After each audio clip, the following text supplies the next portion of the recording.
Graduated from Rowan University in the spring of 2022 with a sports communication and media degree. I got to actually call minor league baseball and G League basketball games while I was in school. And then I graduated, and as soon as I graduated, I went to NFL Films in Mount Laurel, New Jersey. And as much as I loved that experience, I missed putting on the headsets. I decided, you know what, talk is cheap. I have a laptop that's in my house, and so 21 months later, here we are, still on YouTube, calling games and building an incredible, loving community on here with the people that I call my Philly freaks with a capital P and a capital H. We go live for every single Phillies, Sixers, and Eagles game, and we do it like old school radio play-by-play style. I'm Jason Joseph, and this is Play-by-Play with JJ. I showed a swung on barrel. Get out to right field. Bye-bye baseball. That baby is long gone.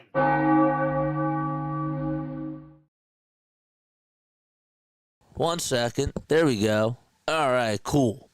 Okay. Ladies and gentlemen, boys and girls of all ages, the Philadelphia 70 Tankers are back on tonight. Ay. To tank or not to tank? That is the question. Do we try to go for Ace Bailey and Cooper Flagg? Or a top-tier pick? Or do the Sixers say, you know what? No Joel Embiid, no problem. We got enough. Let's try to go for a let's try to get that 10 seed and see what we can do with that.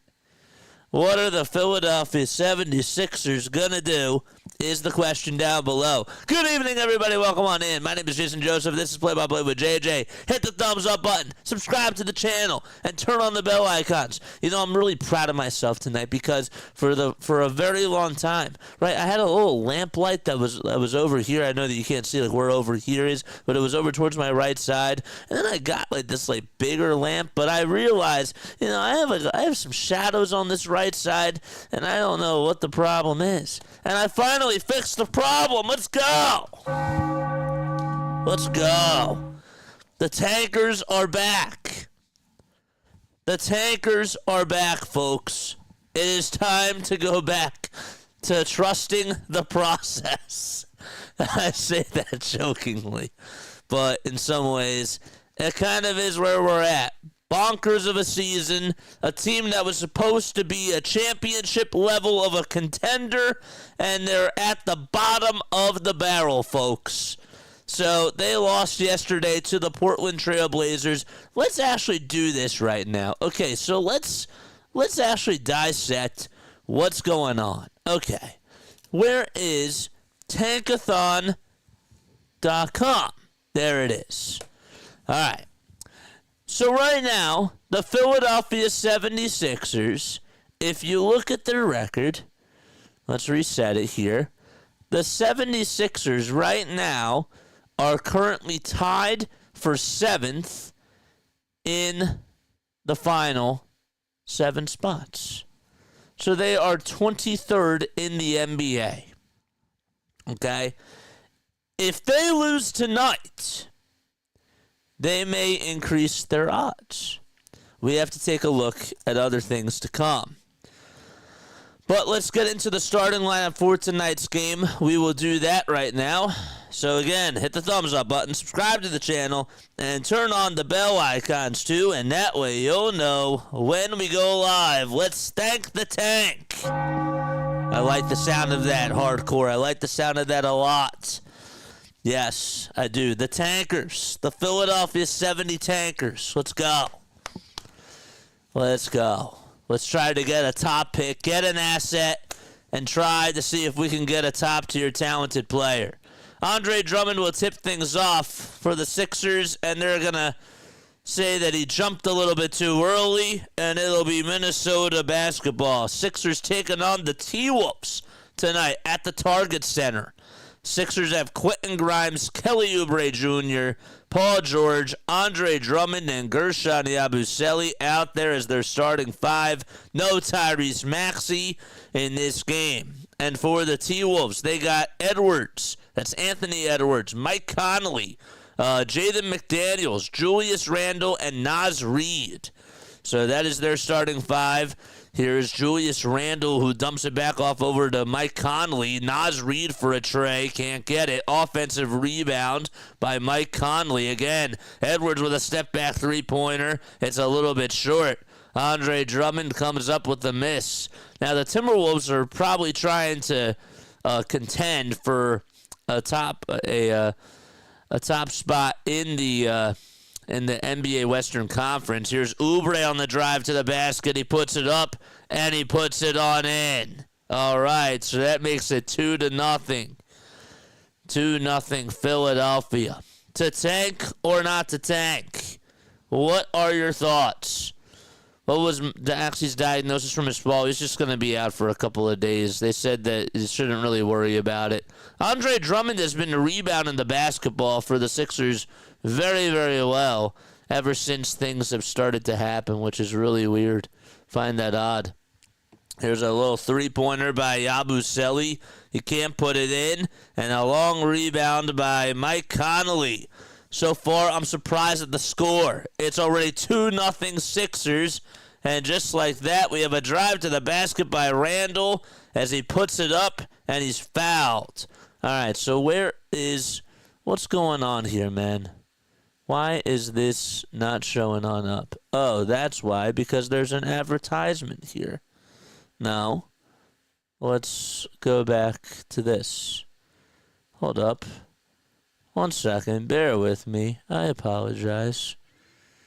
Let me refresh this page.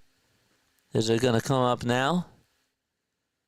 First foul shot. It is up and in. What's going on? Why is this not showing on up? This is annoying me. I'm sure that we'll figure it out.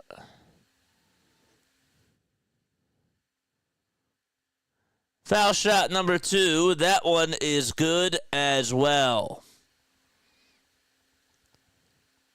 Oh, that's why I got to go to Google. I knew there was something that was wrong.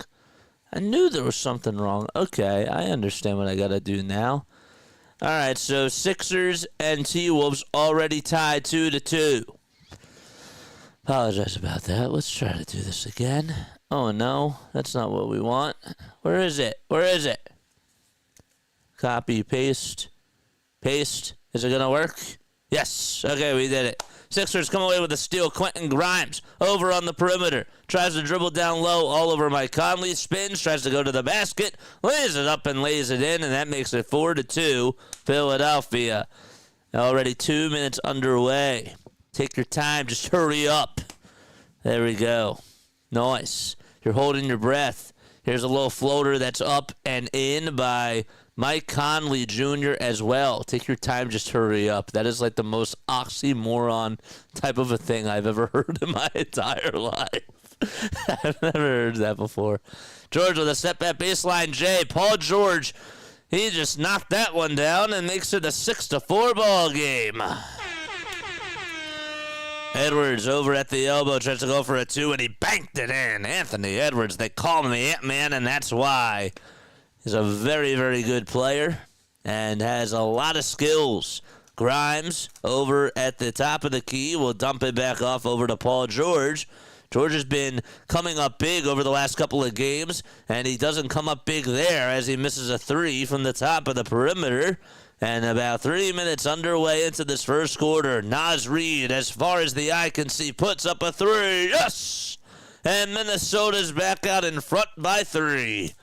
Naz Reid, you got to watch out for him as a three-point shooter if you're the Philadelphia 76ers and you want to play defense, because he can make wide-open shots. He's really tall. Grimes gets the dribble handoff from Andre Drummond, and they pass it back outside over to Kelly Oubre, who goes towards the baseline. The floater's up. It's no good. Drummond, it looked like he got fouled. The whistles remain silent, and the rebound goes to Minnesota. Edwards on the perimeter, swings it over to Conley, the veteran, for a tray. Too much mustard on that one. And Andre Drummond crashes the glass and comes up with his miss. So we've played about 4 minutes in this first quarter so far. George has made a bucket. Grimes has made a bucket. Grimes with another bucket as he puts it up, and he puts it in. It hit the back iron, and then it just took a little high arcing shot over towards the front of the rim, and it still went in. The weirdest bounce. Sixers don't usually get weird bounces to go their ways. But regardless, 9-9. Quentin Grimes goes down, and we have an offensive foul called on Minnesota. Grimes is like, let me stop the tank. Stop the tank. Hold the horses. You know, the Flyers were down 3-0, and they made it a 4-2 game. Oubre will dump it back off over to Paul George. George wants to cross over at the top of the key. Goes over towards the foul line. Looks to pass it out over to Yabusele, who saves it from going out of bounds. Grimes for a three-pointer. It's no good. Drummond tips up the rebound and gets it all by himself. There were about 4 Timberwolves that were in his way, and he is fouled hard by Anthony Edwards. So the Sixers, as of now, have a 34.5% chance of getting a top 4 pick, and they have an 8.2% chance of getting the number 1 overall pick. That still is a chance. Bilbo, what's going on, Bilbo? How are ya?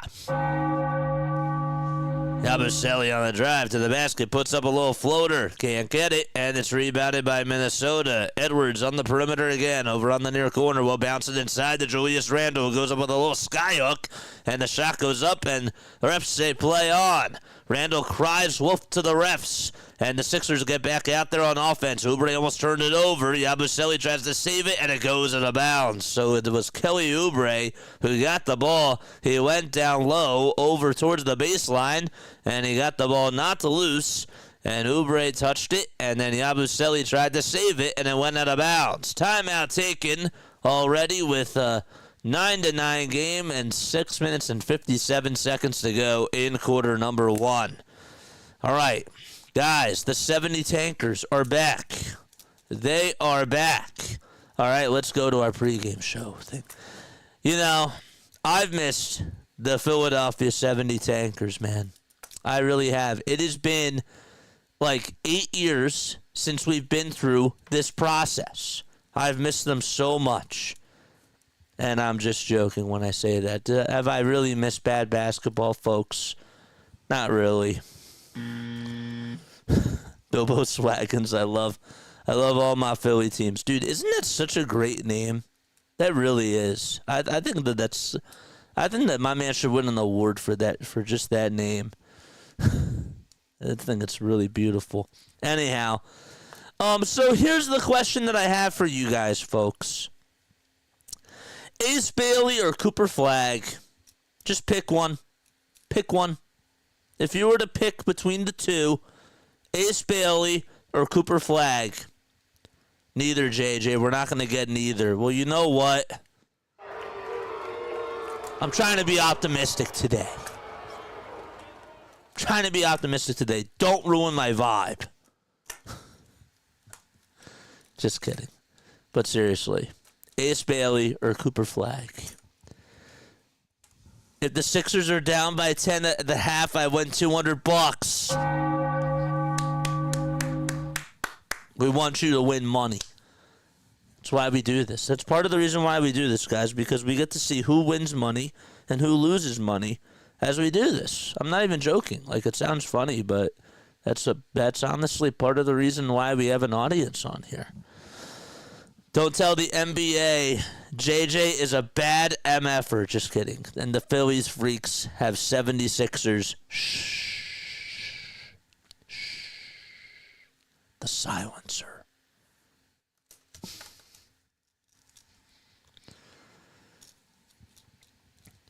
Somebody said that I was tired before at the end. JJ, you sound so tired. I'm not tired. Are you kidding me?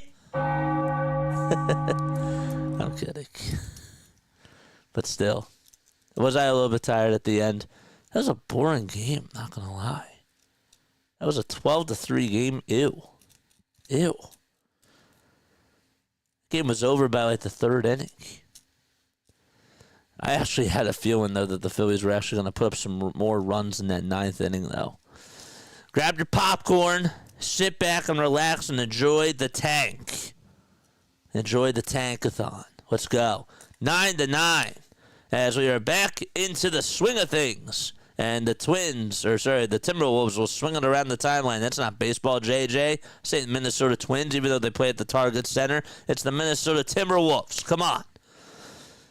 All right, Sixers ball, 9-9, 6 minutes and 35 seconds to go in quarter number one. Oubre on the drive to the basket, slices and dices towards the basket and lays it in. Sixers, they lead it by 2 points, 6 minutes and 25 seconds to go in quarter number one. So Oubre has been doing a very good job this season, averaging over 20 points over his last couple of weeks. And there's Edwards, who tries to buzz his way in towards the baseline. He puts up a runner. He's fouled by Andre Drummond. Gabriel Stokes. Stokes for stroking the three. Let's go. My man is the MVP. He gave us 8 subscribers the other night. 8 subscribers the other night, man. This guy is a legend. This guy is a tank himself. What do him and the Sixers have in common? The Sixers are tanking. All right, the free throw that's up by Minnesota is good, and that makes it 11-10. Philadelphia leads it by 1. Oubre with a nice pass to Yabusele, tried to throw down the rim, and it goes all the way over towards the half-court marker. Grimes saves it, and he gives it up over to Kelly Oubre Jr. for a three-pointer. No. Sixers trying to fight for a rebound. Edwards will reset it, and he'll dump it off over to Jaden McDaniels. All right, here comes Julius Randle downhill like a locomotive, and he'll try to pass it back outside on the near corner. That is going to be a foul called, I believe, on the Sixers. Why is this not set up properly? Is this better? I think that this is better. Gabriel Stokes, thank you for the support. Absolutely. We appreciate you specifically for all of your hard work on here, man. Seriously.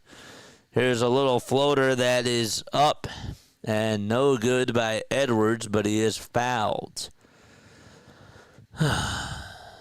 Where is the scores? There they are.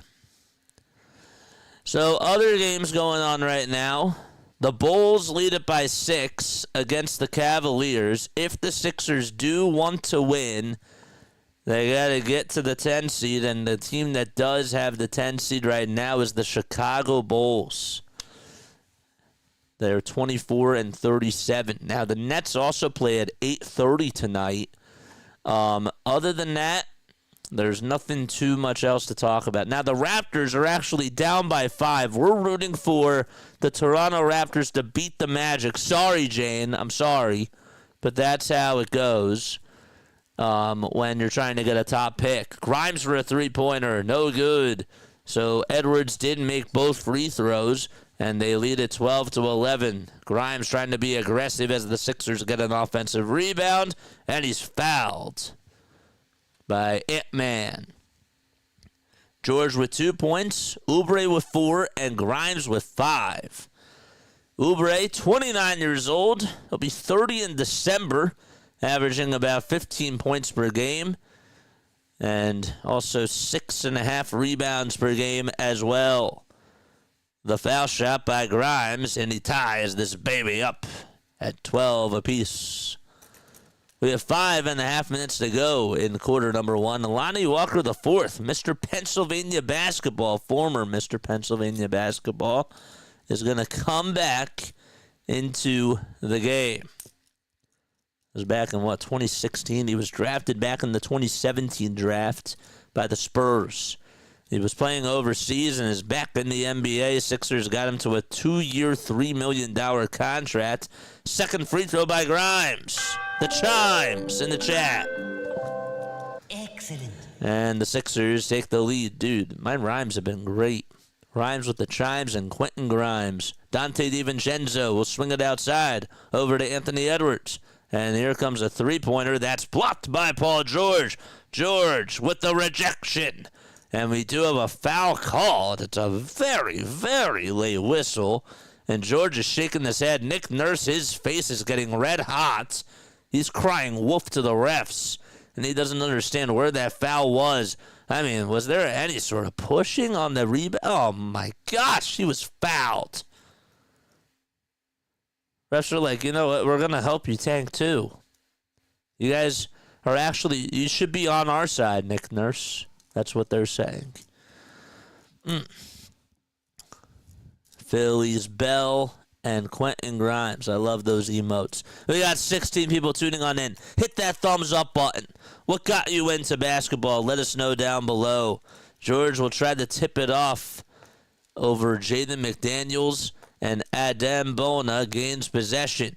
George loses the ball. It's intercepted by Naz Reid. Here he comes, off to the races.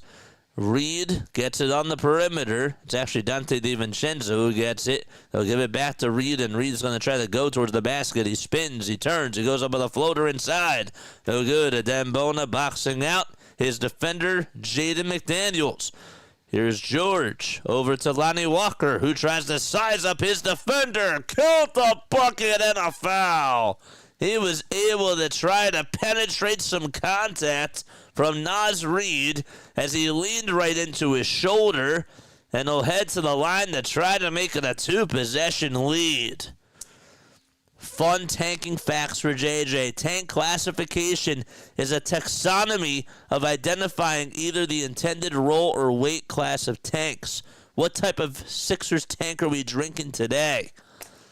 I don't know. That's a very good question. I don't know. We should have gas tank emojis.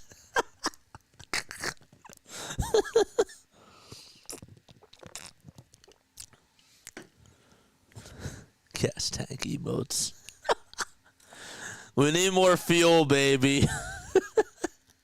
Walker is at the line for one more. He puts it up and puts it in. It's Dr. J's fault. It says hardcore. Yeah. Well, it's actually the Sixers' fault for bringing Dr. J out there to try to recruit Paul George for all that money. Edwards on the drive to the basket, and we have a foul called. It was just a lot of money to pay Paul George, man.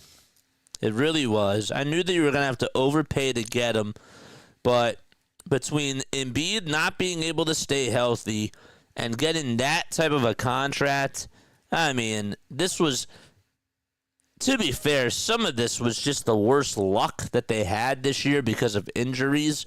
And I'm not like trying to excuse them, but they should have never paid all of that money to Embiid. They extended him knowing he was hurt. And then on top of that, the icing of the cake was this. Was the contract that they gave to Paul George. Second foul shot is good by Ant-Man. So he knocks down both free throws. 6 points, 1 rebound, and 1 assist so far. Wait, JJ, I meant it's Dr. J's fault. I got interested in basketball. oh gosh. Okay. I got you. Everything's Dr. J's fault. All right. And there's a shot that goes up, and we have a foul called.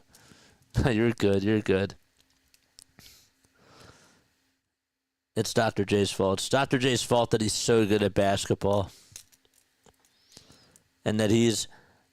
Can we say that Dr. J is the face of the Sixers? Or is it Allen Iverson? Or Will Chamberlain? Who is the face of the Philadelphia 76ers franchise? I think low-key it is Dr. J, and that's like no disrespect to AI. But Dr. J won them the ship, man. Wilt Chamberlain, though, is pretty close. Foul shot number 2, no good. Dante DiVincenzo gets the rebound. I wish I could say number 21, but I just can't because he hasn't had the help, and the Sixers haven't built the right team around him, and they had so many opportunities. And we have a turnover taken as Minnesota lost the basketball. 29 more subs for us to get to 4,900. Lonnie Walker, the fourth, has the rock. He penetrates over towards the right side, puts up a tray, and connects. Lonnie Walker, the fourth, with his 4th-3 in his last couple of days.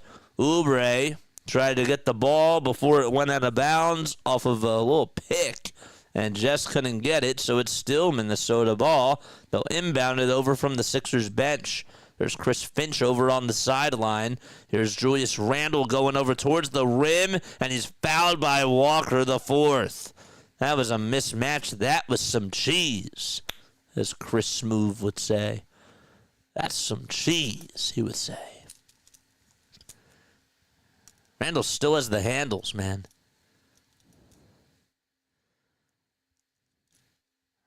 Wonder if the Knicks miss him now. Wilt was a ladies' man. JJ, I was at the famous Rock the Baby to Sleep dunk game as a kid. See, I don't even know what that is, man. I don't even know what that is. I gotta do my research on that, dude. I do. I'll have to. We're gonna look this up, man. It was a game. We'll talk a little bit more about it, and we'll explore this. Rock the Baby dunk contest. The and one by Minnesota is good.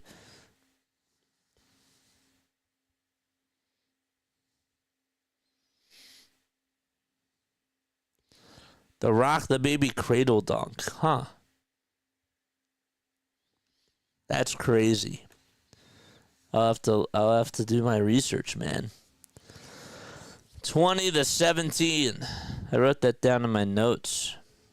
Sixers got to play defense as Randle tries to go towards the rim. He has to pass it back outside, and there's a floater that's good to make it 20-19. It looks like. Yes, it is. Sixers are 7 for 16 shooting-wise today. The Timberwolves are 5 for 11. George throws it away. He was tripping and lost his balance and tried to throw a rocket over to Yabusele, but Butterfingers. And we have a timeout taken with 2:42 to go. All right, let's look this up. But before we actually do that, guys, hit the thumbs up button. Hit the subscribe button as well. We are trying to get to 5K for opening day. That's what we're trying to do for MLB opening day, for Phillies opening day, that is. That is March 27th. It is 23 days away, man. 23 days away. We're trying to get to 5K before that. This date in history, that was on January 5th, 1983. Julius Erving threw down his signature rock the baby dunk over Michael Cooper and the Los Angeles Lakers. I got to put this on. I got to see it for myself. I got to wait until the ad's over. We got 10 seconds. A good hardcore put it in the chat. I just found it. Whew. Okay, I've seen highlights of it. I didn't know that was called his rock the baby dunk. I did not know that. But that is one of the best dunks of all time. Yes, that was a signature dunk. 10 combined turnovers to 12 combined made field goals so far in this game, says Sam DiGiovanni. Jorge, what's up? You still have the ticket stub? Really? That's cool. I've been trying to save mine, man. Even with the digital tickets now, I really try to make sure that I take a screenshot of those and I print them out, because some of those things are really cool. Like Joel Embiid's 70-point game, I'm pretty sure I do have the ticket for that and that I printed it out. I probably should double check that, but that was really sick. I'm fine, JJ. I'm here to support the 76ers. To tank or not to tank is the question, Jorge.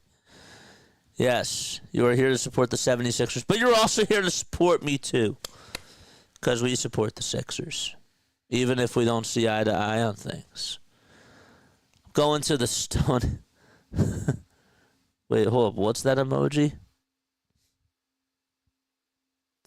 Is that the Stone Age? Wait, hold up. Why don't I get it? Rockabye the baby. Dante DiVincenzo tries to go up with a three-pointer as we resume action, and Paul George snags his miss. A rock. I get it now. Here's another three by Walker, and he can't hit it from downtown. Sixers have a small lineup. They got Jeff Doughton Jr., they got Jared Butler, they got Quentin Grimes, Paul George, and Gershon Yabusele. Grimes coming away with a steal, and he saves it from going out of bounds as he tips it over to Gershon Yabusele, and Jeff Doughton Jr. in no particular hurry right now. Doughton will try to go down low, and he's fouled on the floor. 17 concurrent viewers, 17 likes. Philly faithful, we love you. Absolutely love you. Grimes did a good job saving that thing, man. He did, and almost collided with one of the fans in the first row. Thought you wanted to stone the babies. We have some free throws coming up for Jeff Doughton Jr. And he misses the first one. Got to see this guy in the G League last year, along with Ricky Council IV and Terquavion Smith. Where's Terquavion Smith now? Anybody know? The foul shot, the second one, it's off the mark. Hits off the front iron and dribbles out towards the right side. 20 points for the Sixers and just 19 for the Minnesota Timberwolves. Randall with the handles over on the perimeter. He's looking to dump it off over to DiVincenzo.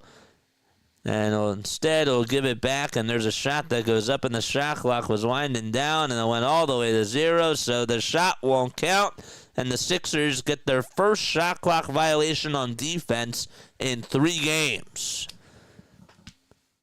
Rockabye, baby, rockabye. I'm gonna rock you.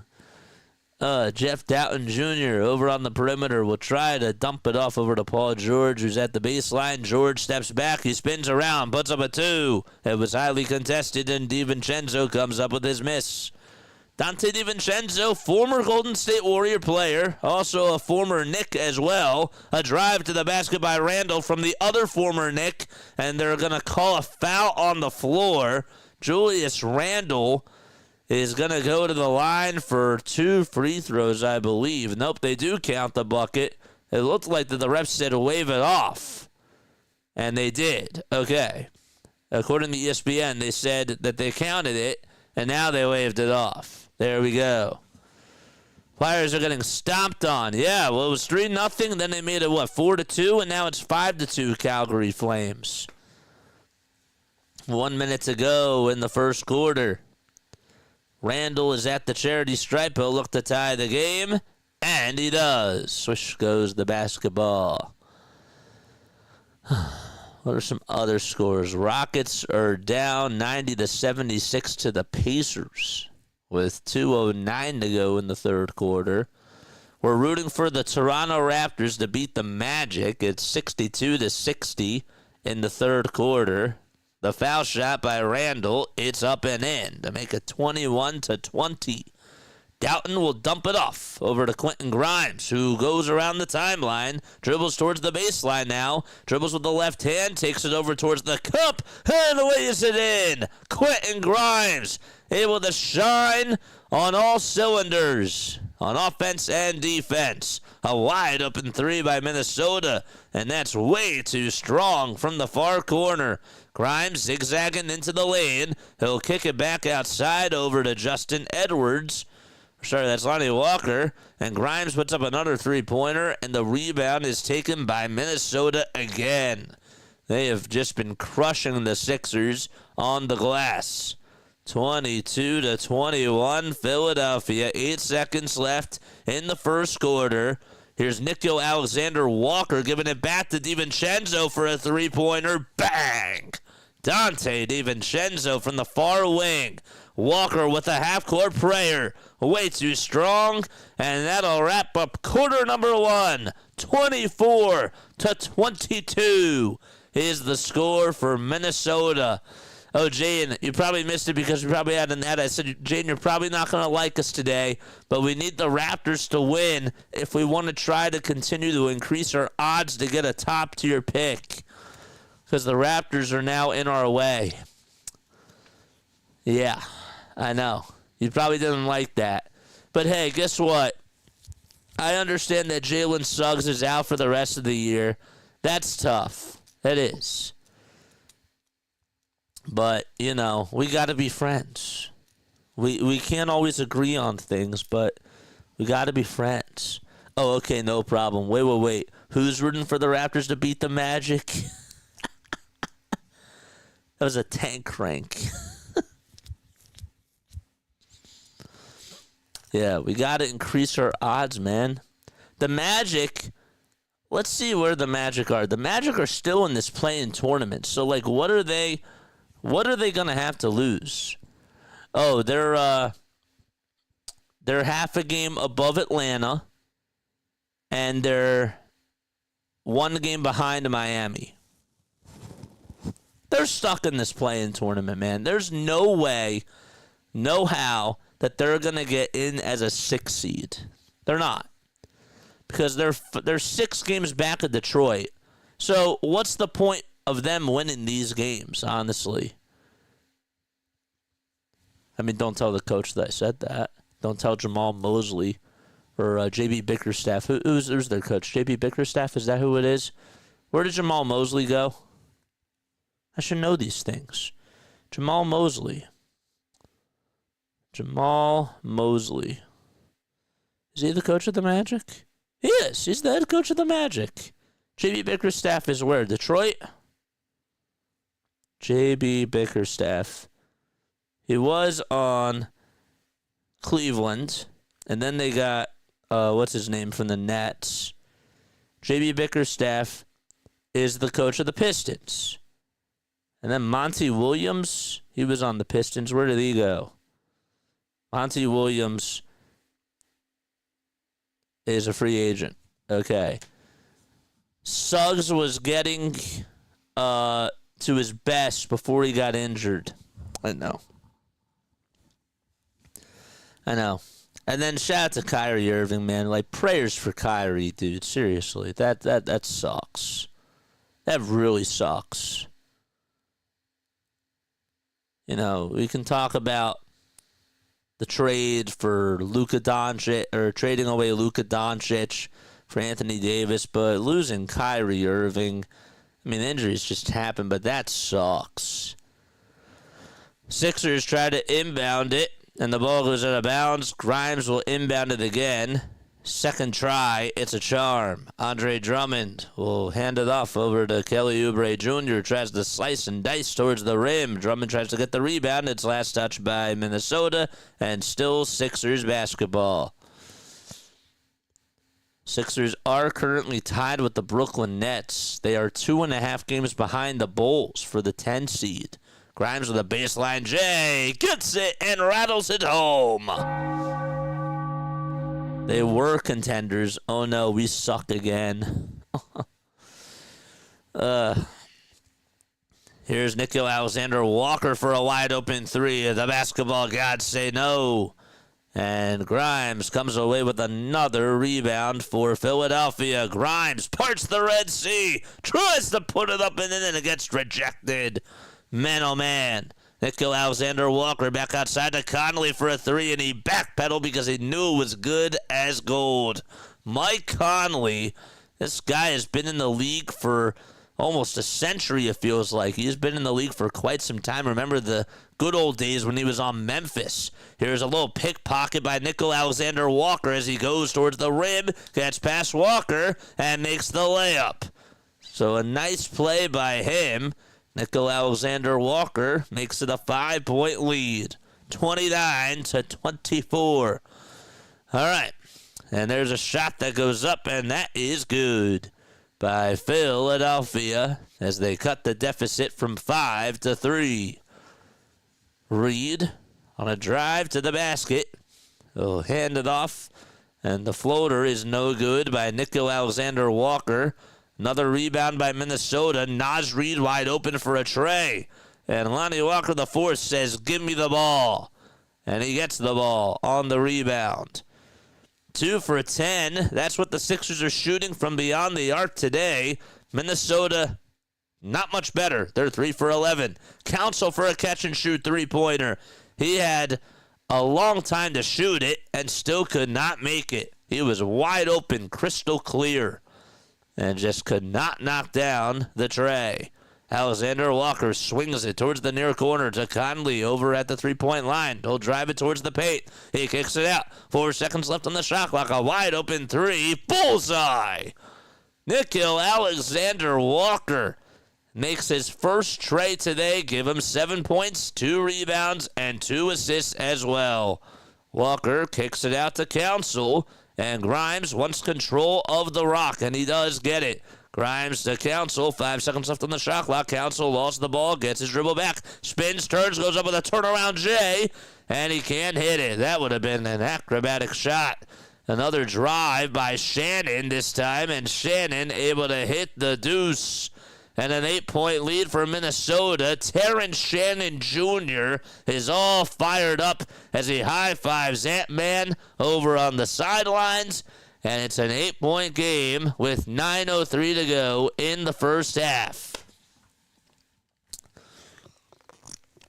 See, now I see the problem, right? So I put the light over here, but now I'm not getting enough light over here. So that's what happens when you sacrifice some light. But guess what? I know I can always plug in that extra lamp, and I probably will.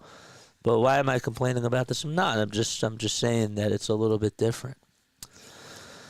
Calgary leads it 5-2 against the Flyers. That stinks. It's not what we want. Did Michkov score a goal today? Let's double check. We are actually doing the Flyers game next Tuesday. Next Tuesday night, there is no Sixers ball. Noah Cates and Kuzmenko actually got goals. Okay. But yeah.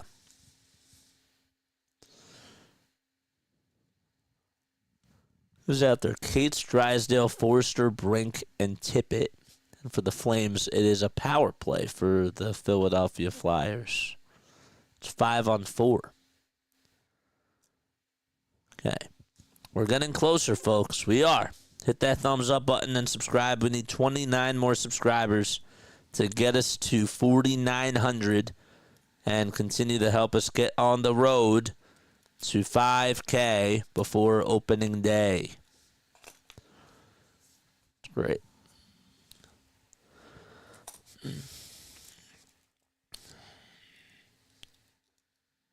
I don't know, man. Bailey or Flag?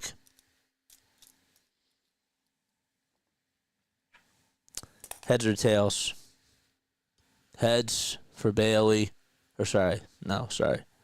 Heads for Bailey. Where is it? Right there.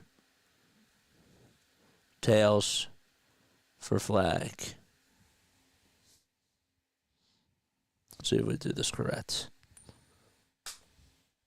I missed where it landed. God damn it. Where did it go?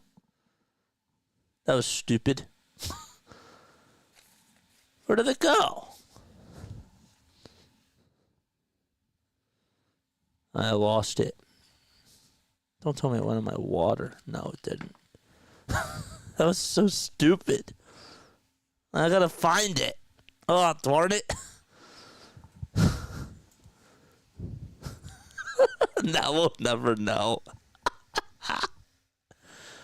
That's beautiful. I'll have to cut that for the bloopers. We'll find it. Heads for Bailey, tails. Oh, wait. Hold up. There it is. It was tails for Flag. We found it. I guess so did the Sixers. We found it. It is tails for Cooper Flag. Capture the flag, baby. Capture Cooper Flag. Can we talk about something? Why is Paul George playing? I mean, why? Why is he playing? What's the point? Are they trying to up his stock or something? I don't know. Like, what? Why are we playing? Why are we playing Paul George, guys? Edwards at the line for one more, makes it and count it. 37-26. Philadelphia trails by 11. Speaking of 11, Quentin Grimes is 11 points so far. Still out there. Oubre gets a wide open three-pointer, not able to fall. And Conley comes away with a rebound. Alexander Walker gives it back over to Anthony Edwards. Conley on the perimeter swings it outside to Naz Reid. George tries to deflect it out of his hands. Edwards on the three-point line puts up a three-pointer, and it's rebounded by Jared Butler. Butler, alley-oop pass to Oubre, and he throws it down. Nice. 37-28. Sixers down by 9 with about 8 minutes to go in quarter number 2. A catch-and-shoot three by Naz Reid. Ew, we got it. From the far corner, Reid with a little snarl on his face. And he makes it a 12-point lead. Sixers cut it back to a 10-point deficit as Jared Butler hits a layup with the underhand on the right side of the line. Reid penetrating, passes it back outside, and there's another wide open corner three. That's up and in by Jaden McDaniels. So they go back-to-back on the corner threes, and the Sixers get it. Yabusele will try to go downhill, gets it blocked by Naz Reid, and it goes out of bounds. And Naz Reid causes Minnesota to get the ball back. Why are we playing Paul George, folks? Do we have an answer down below? Why is Paul George playing? Please tell us. If you're on Twitch, welcome aboard. My name is Jason Joseph. This is Play-by-Play with JJ. There we go. Sports Scores bot. Yes, that's my bot. That is my bot. George over at the top of the key. Yabusele gets it over on the far wing of the three-point line. Oubre tries to go inside, but the ball gets deflected, and it goes out of bounds. Oubre lost it. And it'll be Minnesota ball. The Timberwolves are 16-14 at home, have a 33-29 overall record, and it'll be Philadelphia ball, right? It's going to be Timberwolves ball, excuse me. Julius Randle will step back on in for Nickeil Alexander-Walker. Here's Edwards on the drive to the basket. Oubre from behind says no. Gotta tell you, man. Kelly Oubre, say what you want about how reckless he can be at times. That man gives you A+ effort on any given day. Dante DiVincenzo over on the logo tries to give it back over to Naz Reid. Reid can't make the layup, and we have a shot clock violation called on Minnesota. What's up? Stoney says to make him look stupid. I don't know. Well, that's all I wanted to hear. I wanted to just hear answers. I like it when people participate. Grimes with a step-back three-pointer from the far corner. Jackpot! 43-33. Quentin Grimes with another bucket, give him 14 points. 6 minutes to go in the second quarter. DiVincenzo on the drive to the basket. Tries to lay it up and in. Yabusele gets the rebound. Grimes gets the outlet pass. Goes downhill. Makes a right-handed layup. And he scored the last 5 points for the Sixers. Timeout taken by Chris Finch. And the Sixers, they trail by 8 points with 5:50 left to go in quarter number 2. They'll be back in just a few moments. Sixers are getting outscored 19-13. I just don't get why we're playing Paul George. I mean, just sit him down. Sit him down. We're not winning anything, man. We gotta continue to go down this tankathon route. I'll be honest, he said that he wanted to win a championship. I don't see that happening this year, says Stoney. You know, I was trying to be optimistic today. Just kidding. I understand where you're coming from. I want to be optimistic too, but guess what? I've been saying this to people. I wasn't mocking you. I was mocking other people that have come at me and that have come at RB and that have come at DJ Eastwood and all these other people that cover the Sixers that are saying, well, you guys want us to tank because guess what? You guys don't care about our team. That is a flat out lie. Why is that a flat out lie? Because guess what? RB put it the best way. If you're trying to buy a stock, okay, you're investing for something that is long-term, going to grow, right? And you try to see how that stock does over time, and you want to make an investment that's going to do well in the future. You got to have, you can't just do something that's going to succeed like right now. Like that just doesn't happen. When you're investing your time into whatever it is, you're spending that time figuring out how to get ready for building something special, and that thing takes time. Okay, it doesn't just happen. Money doesn't just grow on trees, folks. Championships don't just grow on trees. That's not how it works. Embiid's not healthy, right? Paul George is clearly not healthy and just hasn't been playing really well. So why would you sacrifice trying to get another asset for thinking that you can go out there and win a title when realistically, I don't even know if you can even make it into the first round? Just doesn't happen in one day. Did God create the earth in one day? No. Whether you believe in God or not, that's another discussion. I don't mean to open up that can of worms, but you guys understand the saying.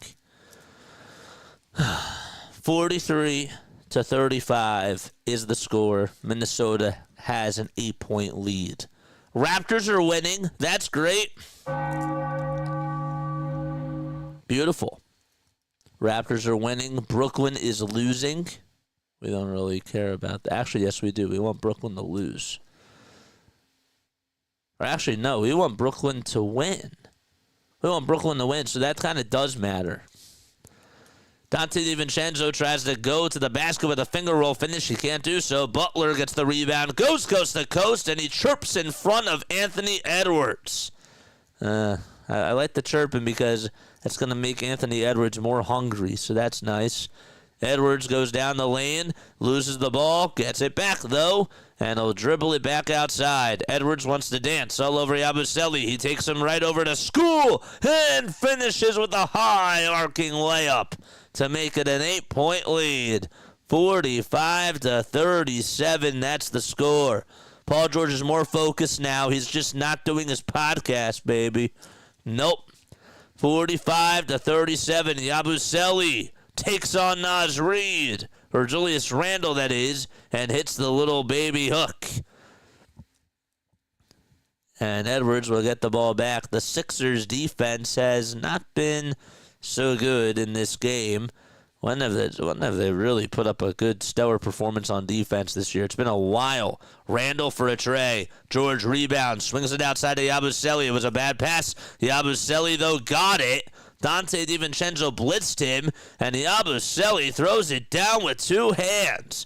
It's a 4-point ball game, and the Sixers on an 11-2 scoring run over the last 2 minutes. Randle on the drive to the basket gives it outside on the perimeter of the three-point line over to Anthony Edwards. He was on the far corner. Will try to take on Quentin Grimes. A pass outside of the shot, and a three by McDaniels. No good. And Oubre comes away with his 4th rebound of the game. Actually, that's only his 2nd rebound. I was looking at the wrong stat. Grimes finishing through traffic and hits the layup again. Back to a 2-point game. And the Sixers now on a 13-2 scoring run. Edwards with some space. A far wing 3 connects. Anthony Edwards shines 3 fingers in the face of Quentin Grimes.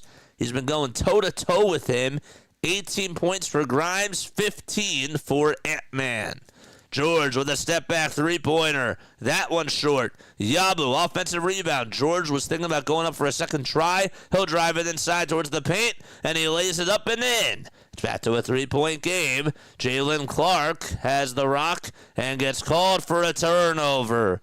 He pushed his defender out of bounds. That was Kelly Oubre Jr., and the Sixers will get the ball back. See the cartoon I sent a PG giving up the podcast, says Scott? No, I'll have to check that out. Haven't really had a chance to check my emails today, but I will check that out. I'll see if I should use that. If you guys want to become a member, okay, I want more emojis. The only way for me to get more emojis is for more members to join Philadelphia Freak Nation. And it's $2.99 a month. George with an elbow J. Can't hit it. It's a little bit strong. And Edwards is the one who grabs his miss. Naz Reid trying to roll towards the basket. Throws it away. Walker gets the interception. Grimes behind the bat. Dribble moves. Goes downhill. Passes it outside to Oubre. Over to Lonnie Walker the 4th. He loses his handles. And he gets tripped up over on the deck. The whistles remain silent. There's a little tic-tac-toe pass over to Naz Reid out in transition. And easy transition offense for Minnesota as they hit the 2. Sloppy offense from Lonnie Walker the 4th, even though Quentin Grimes had some nice dribble moves and was very elusive, if you will. Yabusele, a catch-and-shoot 3. Way too long and far to the left as well. Randle has it at the elbow. He's double-teamed. He goes flopping. He loses the ball. Butler gets the steal. He's off to the races. Behind the back. Bounce pass to Oubre. And Oubre throws it down. 50-47. Edwards another 3. That's short. Yabu tips it back to Jared Butler. And Jared Butler with his 3rd rebound in just 4 minutes so far today. George resets it at the top of the key over to Quentin Grimes. Grimes on the drive. Steps back. Elbow J by Quentin. Yes! Quentin Grimes. Doesn't matter what you think. This guy can hoop. This guy is scary off the dribble. He just made Anthony Edwards look like an average guard on defense. Wow, this guy is high IQ. How did the Knicks and even Dallas give this guy up? Makes no sense. Here's another wide open dunk by McDaniels. Nobody could stay on him. It's 52-49. 55 seconds to go in quarter number 2. Holy moly, Quentin Grimes. 20 points for him, 8 for 12 from the field. He'll get it over at the top of the key. He'll drive it over, or pass it over to Yabusele, and Yabu is fouled by Ant-Man. I'm telling you, this guy is a baller. This guy can play. And Daryl Morey, say what you want about him as a president of basketball operations, GM. This guy, Quentin Grimes, needs to be locked up as a Sixer next year. First foul shot by Yabu. Hits the front iron and trickles towards the left side. And he misses it. Ever since Grimes has joined the Sixers, this man is averaging 16.5 points per game in just 10 games. He was only averaging 6 with Dallas. Wild. He's also shooting 50.5% from the field and 38% from three-point range as well. And here we go. Second foul shot by Abu. Excellent. 52-50. Sixers trail by 2 points. 20 seconds differentiating the shot left from the game clock. Edwards steps back, goes up for a line drive 3, and sinks it from the top of the key. Ant-Man, give him 20 points. Or 18 points, that is, and now he's 2 for 5 from three-point range. Grimes and Edwards. It's been quite a battle between the both of them. Grimes will give it up over to George for a catch-and-shoot 3 on the near wing. Can't get it. Rebound by Doughton Jr. George, second try. Yes! Paul George steps up and hits a three-pointer, a high arcing 3 from the top of the perimeter, and it's back to a 2-point game. 9 seconds to go in quarter number 2, and a whistle called. It's a personal foul on Quentin Grimes. Man, Paul George just had to do that for you. I'm sorry, Jane. Of course, PG wants to try now. 5 seconds left to go. A catch-and-shoot 3. No good by Minnesota. Second try, though. That's up and in. 57-53 with 0.6 seconds to go. George with a three-quarters court shot. Puts it up. Can't put it in. And Julius Randle, did he get a technical foul called on him or something? I don't know. But he was looking at the referee, not happy with something. Shoot. Oh, well. I'm sorry about that. Yeah, Paul George just had to hit a shot and help you out, right? He had to help you. Paul George needed to come in and rescue the day. If there's any positives right now, we're going to take a look at some of these scores. Okay, so let's do that right now. Where's my window capture? It's right here. It's right here.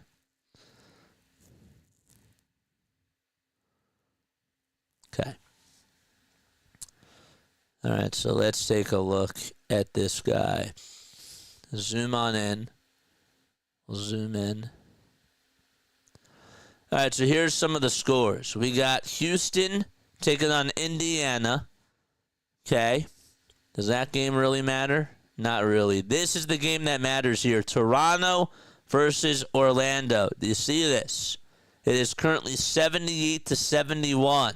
If Toronto wins and if Philadelphia loses, they increase their chances to getting into a top 5, potentially a top 5 draft pick for this year's NBA draft. We don't really care about the Hawks game. That doesn't matter. We don't care about the Knicks game, even though it would be nice for the Knicks to lose as a Sixers fan. The Bulls lead at 58-57, so if you're rooting for the Sixers to get into that 10 seed, then there you have it. It's 58-57. Brooklyn, They're down 31-27 with 11 minutes and 23 seconds to go in the second quarter. They're currently tied with the Sixers. So if you want them to get the 10 seed, they're going to have to lose. If you want the Sixers to get a top pick, then you're going to need them to win. So I hope that makes sense. New Orleans versus the Lakers. We would really like New Orleans to try to beat the Lakers, but that's really not going to matter because the Sixers are so far behind them. Anyways, it's going to be tough to get a top 3 seed, but that's where they stand right now. So that is what's going on.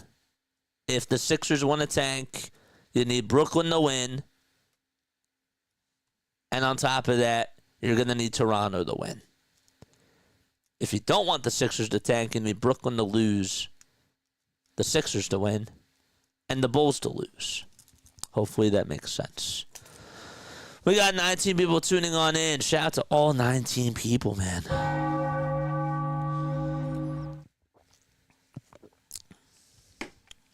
You know, I do not take you guys for granted, man. Let's go back to the monologue screen. Why on earth is Paul George playing in this game? I know I've said it a couple of times, but it doesn't make sense to me. This guy has had a lot of injury problems this year. We're not going anywhere. We're not trying to win a title right now. We shouldn't be trying to win a title right now because we just don't have enough, and it doesn't make sense. We need to go after another asset, another draft pick that could help us next year to be really, really good. And I don't get why the Sixers are playing Paul George. Call up people from the G League squad. Call up people that are on two-way contracts and convert some of these people to two-way contracts, if not, just to try to get them up here and give them playing time. This is the time where David Roddy needs to be playing. This is the time where Ricky Council IV needs to be playing. Jared Butler needs to be playing. Those are the guys that I want to see up here for the Philadelphia 76ers. Okay? No, and Adem Bona needs to be playing right now. We need to understand, we need to give the younger guys as much minutes as possible. Grimes, we know that he can ball. This guy is very, very good. And at this point, there's just no need to play him. This guy is going to get a roster spot next year if the Sixers extend him, and they should. Yabusele, we know what he can do. Next year, I'm dreaming of a lineup where the Sixers have Jared McCain, Tyrese Maxey, right, Kelly Oubre Jr., Paul George, and Joel Embiid, and off their bench, they have Ace Bailey, Gershon Yabusele, Quentin Grimes, and Justin Edwards. That's a very good 9. Even if Joel Embiid doesn't, return or whatever it is next year, they still got Andre Drummond and they still got Adem Bona. That's a good enough lineup to compete on a night-to-night basis. Just because getting that extra draft pick gives them more depth. So that's where I am. So, on the other hand, JJ, this is to be devil's advocate. And I like this. JJ, do you want to face injury with the younger guys? I think they are playing him to get more hurt, says Jane. And you know what's sad about that? Is that I think that you're right. I think that you're right, Jane. And guess what? You made a big financial investment in that guy. You're decreasing his draft stock by doing that. And guess what? You're also killing the team from getting a big asset this year. If they don't land, let me put it to you this way again. So for those of you that are wondering, what is the purpose of getting this high draft pick? Why do they have to fall in the top 6 or within the top 7?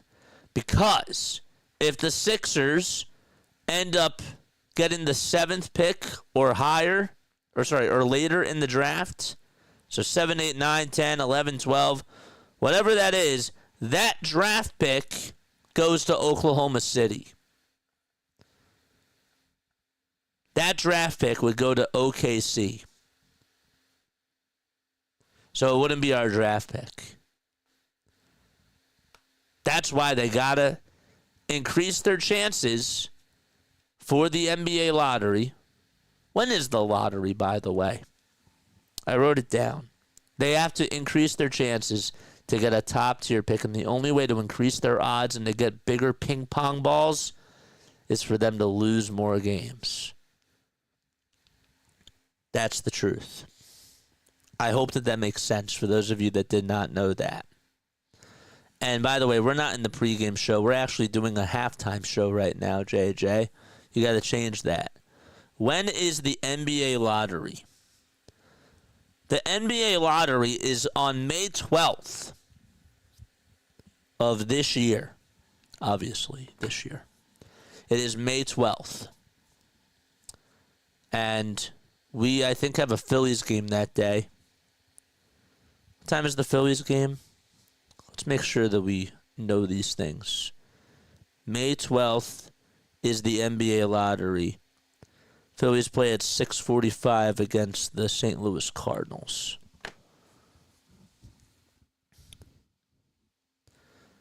But yeah. So that's where we are. Guys, is this a bad mindset to have? Does this feel like it's a loser mentality? Is this a loser mentality? Seriously, I'm not like joking around.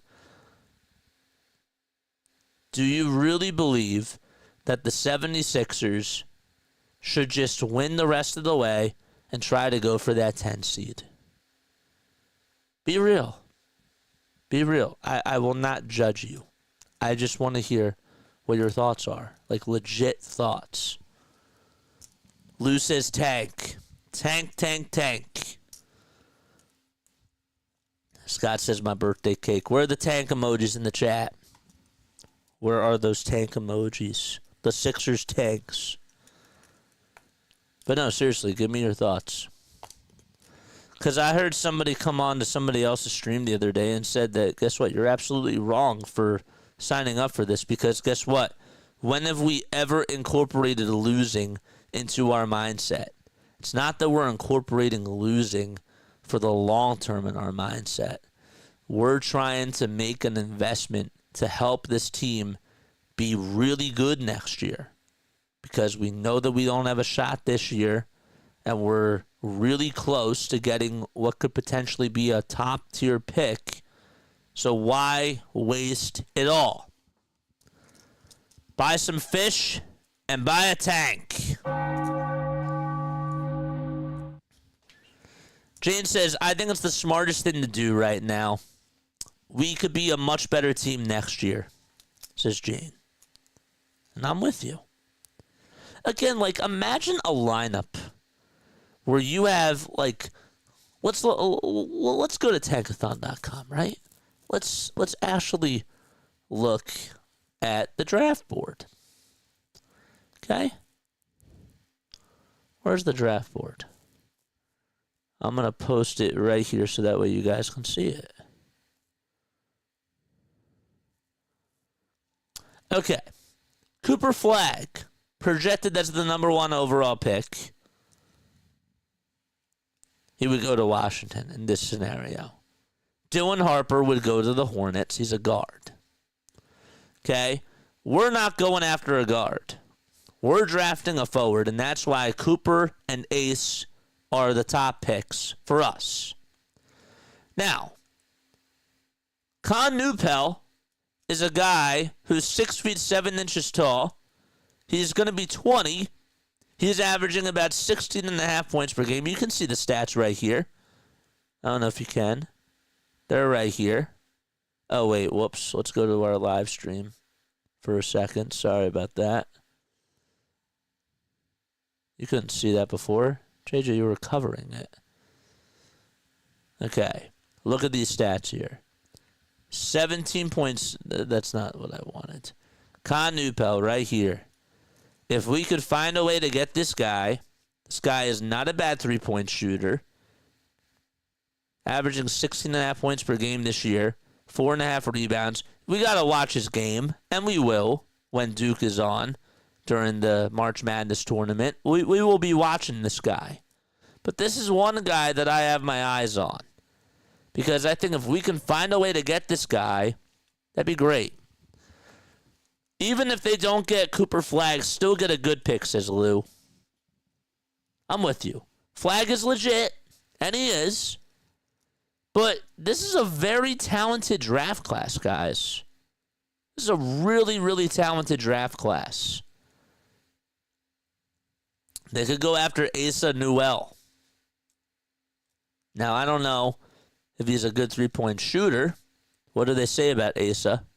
What are his pros and cons? He's actually not a bad three-point shooter. They don't even say if he's a good three-point shooter. His offensive rating, his turnovers are a plus. Offensive rebounding, true shooting. They don't say that under his weaknesses, though, either. He's not a good rebounder. I don't like that. I want rebounders. It has to be a 6'7" player. We don't need any guards. We really need the center, but a power forward would be okay. Yeah, I want, we got to keep Yabu, right? Like, there's no doubt about it. Yabusele needs to come back. But Noah Esengwe, let's look at him. Is he a good three-point shooter? No, he's not. He's not a good three-point shooter, but he's a good rebounder. He's going to get in turnovers. And look, the three-point shooting, I trust Daryl Morey with this because, look, Tyrese Maxey was not a good three-point shooter in college.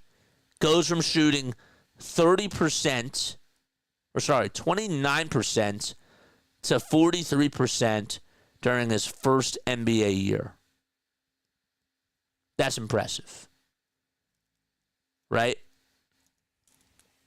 That's really impressive for whoever it is. JJ Fever are going to have a fun summer. Yeah.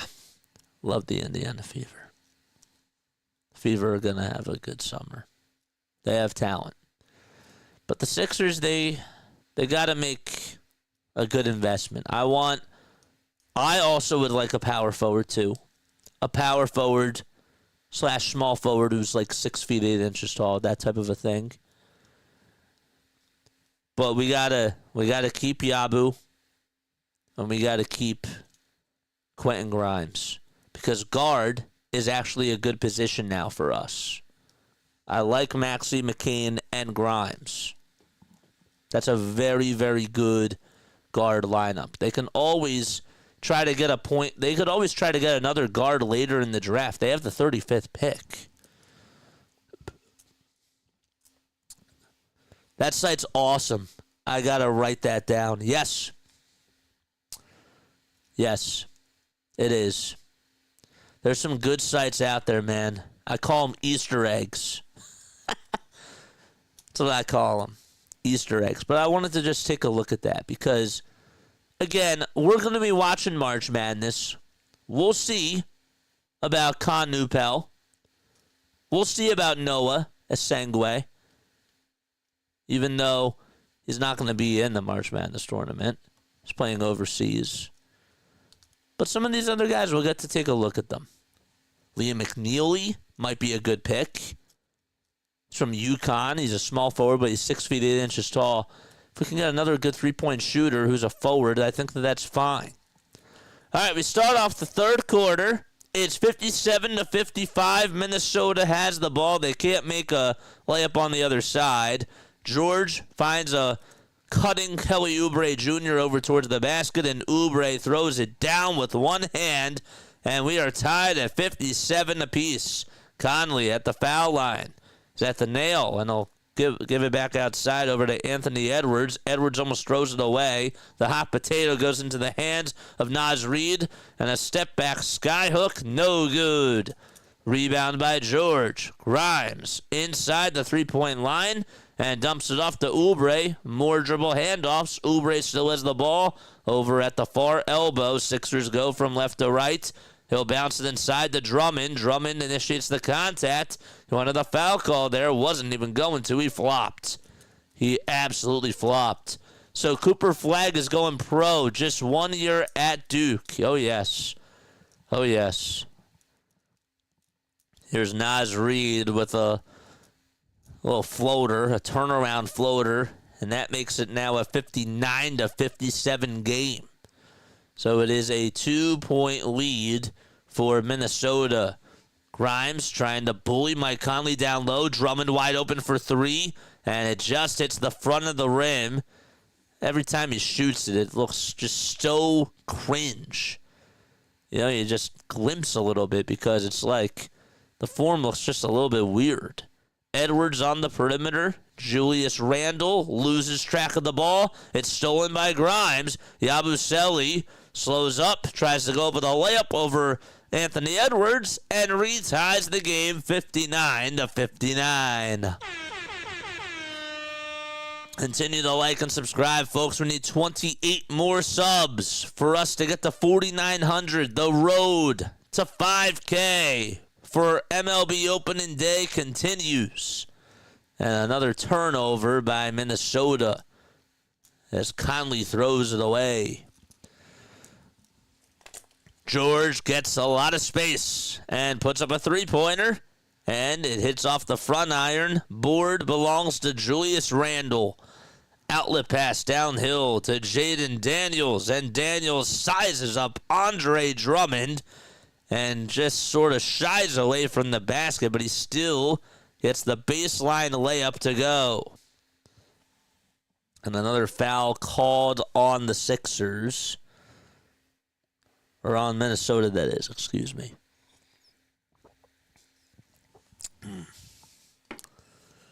That site is clutch. Yes, it is. I think I read that comment before. Stoney says I go for a JJ. Tobias! What's going on, man? What's going on, man? 61-59. Minnesota has the ball. Edwards with a bounce pass to Naz Reid, another three. I mean, that guy just can't be stopped. Naz Reid has just been hitting his shots like he's Al Horford against the Sixers. You leave him wide open, he's going to can it. 64-59, Minnesota up by 5. Drummond goes into the lane, misses a layup, and he's fouled, though. I was surprised that they actually called that. Very surprised.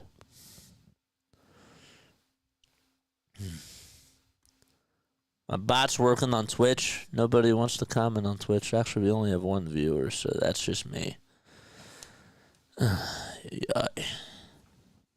We got 19 people on there watching, 21 likes.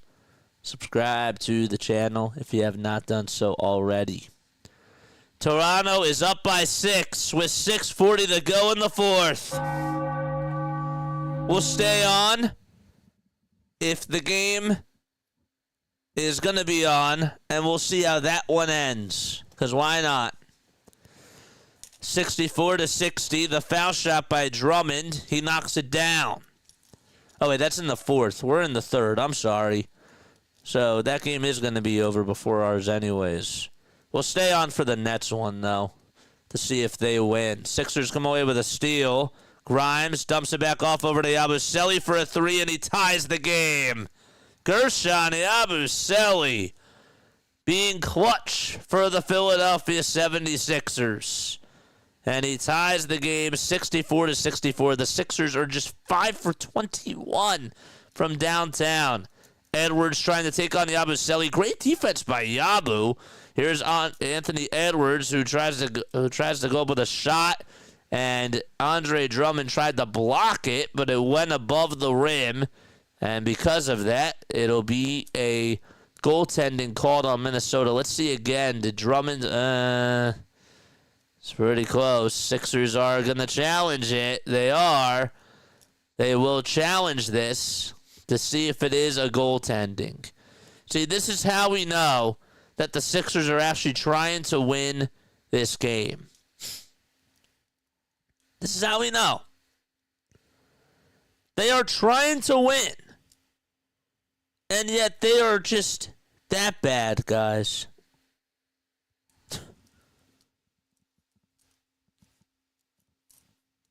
What's up there in Philly?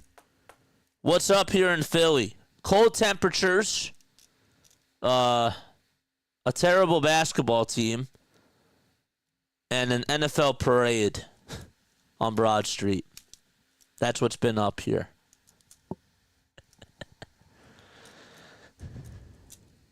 Bro, they're seriously challenging this call because they want to try to win. That's how you know. What is the point?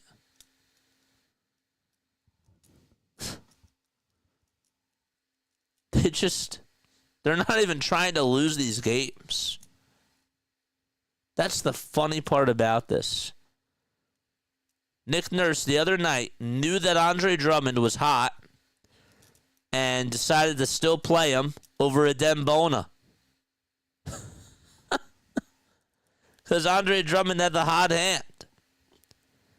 And he didn't want to bench Yabusele, even though, what's his name on their bench was a minus 20. This coach is trying to win. Still, that's why Paul George is playing. I get it now. The call is going to be overturned, and the Sixers are going to retain their challenge, retain their timeouts. That's why Grimes is playing. That's why Paul George is playing. They are trying to win this. Gosh. This team can't do anything right. They can't do anything right. If they weren't trying to win this, they wouldn't have challenged that.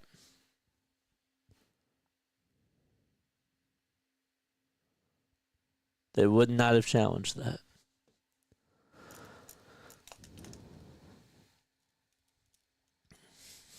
It is 64-64. Again, the Raptors, they lead it by 4 out in Orlando with 5 minutes to go. Quentin Grimes will have the rock with 7:40 left in the third quarter. Grimes gets it over at the logo, dribbles with the right hand, swings it outside of Yabusele. Another wide open three by Gershon. In and out it goes. Thank goodness. Just kidding. Mike Conley comes up with a rebound. And Anthony Edwards has it over at the top of the key. Conley towards the baseline, throws it over towards the other side. And Jaden McDaniels throws it down with two hands. So he gets the two-handed jam to go. 66-64. George penetrating the offense for the Sixers. And he'll give it back to Andre Drummond at the top of the perimeter. George wide open for a three-pointer. Way too short. And Paul George, he is 1 for 6 from beyond the arc tonight. And just a 7.6 rebounds and 6 assists as well. Timberwolves with the ball. A catch-and-shoot three by Randall. Don't know why he shot that over Andre Drummond. It was contested, and a rebound belongs to Philadelphia again. George on the far elbow, crosses over a couple of times, wants to cross over again, take on Naz Reid himself, and the floater is way too strong. Way too strong. Edwards another board. Pump fake. Three-pointer from the far wing. And it's off. Off target at the target center. Grimes will try to go coast to coast. And he lays it up. Lays it in. This guy is just like a running back. Just going downhill with a head of steam. And just doing a lot with the handles and making every single defender think on their feet. Minnesota unties the knot as Conley hits a little driving layup, and that makes it 68-66. 5:43 to go. Grimes, another shot, and he nails it again from the top of the key. 25 for Quentin Grimes, and he is playing like a superstar over these last 3 games. Edwards outside to Reed, a catch-and-shoot three-pointer. No good. Offensive rebound. Conley with the second try, and he says, thank you very much. 71-69 Minnesota. Right in the seesaw with Philadelphia. Yabusele gives it up over to Kelly Oubre Jr. Oubre at the top of the key. Goes over towards the nail, floats it up, and then with the offhand, and ties this baby up with 5 minutes to go in quarter number 3. What's going on, Jorge? I saw you before. What's up with you, man? How are you? Conley with a give and go to Randall. Randall kicks it outside to Edwards. He pump fakes. He pump fakes again. Gives it back over to Randall. McDaniels to Conley for a step back 3. No. Conley gets the rebound, and he hands it off to Randall, and Randall fizzles his way towards the basket and lays it up and lays it in, and he's fouled by Drummond. Let's see, the Sixers tonight, how much are they getting out-rebounded? They are getting out-rebounded 30-27, so not so bad. Drummond, again, we mentioned that Quentin Grimes has 25 points. He's 10 for 15 from the field. Oubre has 14, and Yabu has 12. And Drummond with 7 rebounds and 2 points, 2 assists, and 1 block as well. Grimes has played in 30 minutes. And over the last 3 games so far, he has put up a total of 81 points. Coming into this game, he was 24 for 39 over his last 2 games from the field. He was 6 for 9 from 3 against Golden State, 0 for 5 from 3 versus Portland, but he's picked up where he left off against the Golden State Warriors. Drummond now stick a seat. He has 4 fouls. Grimes gets the inbound pass as the free throw is good. Grimes over at the target center sign. Goes over towards the lane. Kicks it out to Jared Butler. A catch-and-shoot 3 by Butler. Too strong. Grimes tries to get the rebound. Minnesota touched it last. And Grimes couldn't tell in real time. But it'll be Minnesota ball. Grimes is getting a good contract after this season. Yes, he is. Absolutely he is. Again, he's playing like a superstar out there. Edwards throws it away, and it'll be Sixers ball again. 4 minutes and 3 seconds to go in the third quarter. Toronto only up by 3 against the Orlando Magic, and there's 2 minutes and 50 seconds left in the fourth quarter. Butler throws it away. Intercepted by McDaniels. McDaniels goes down Broadway, and he's able to finish at the rim and shake and bake it to make a 5-point lead for Minnesota. Sixers defense out in transition has been the same old story and the same old thing. Grimes downhill to Yabusele. A reverse layup is up and in. Went towards that right side of the rim and leaned down, put up a shot, got it, and he'll commit a foul on the other side as McDaniels gets into a lot of traffic, and he'll penetrate and hesitate, but he'll go to the line for another pair of foul shots. 76 points for Minnesota. They have outscored the Sixers 19-18 in this third quarter so far. And still a lot of time to go. They still have another fourth quarter. Another quarter to play in. Free throw number 1 connects.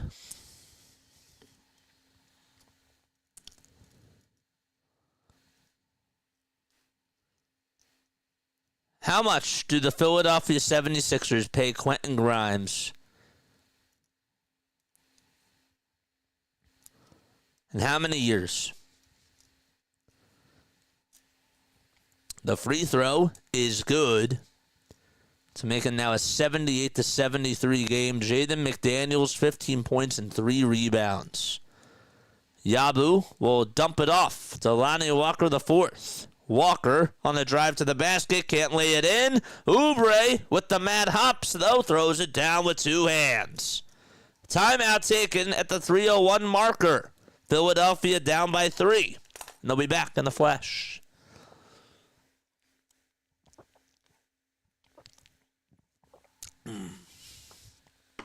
Flyers lost. They lost 6-3 tonight against Calgary. Let's take a look at the NHL standings, because I'm curious. I'm very, very curious about this. How many points do we have? So we have 62. And how does this work again? Why do I always forget? It's the top 4 teams, right, from each division. Neil says, I think it's going to be expensive. I won't get distracted by this. But I want to know what Quentin Grimes' salary is right now. He was on a 4-year, $11 million contract.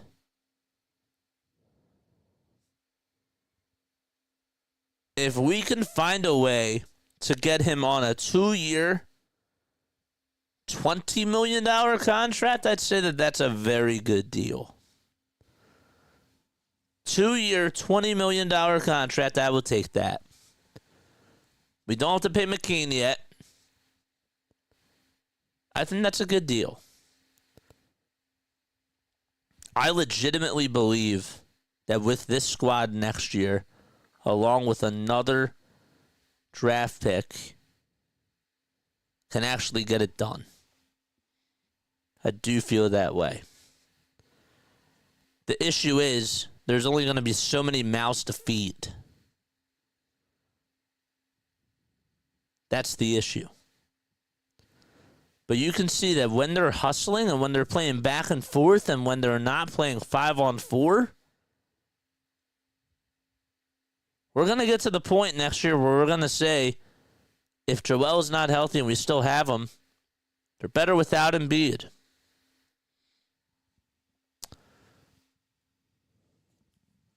What did he turn down in Dallas? Great question.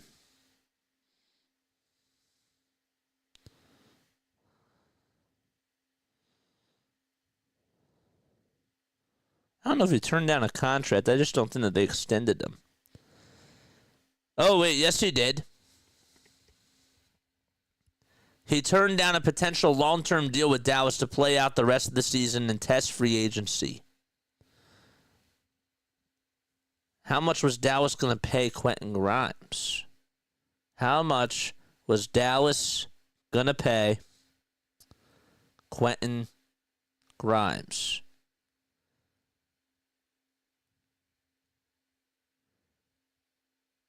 He's owed $20 million this season. That's Caleb Martin. Doesn't say. Oh.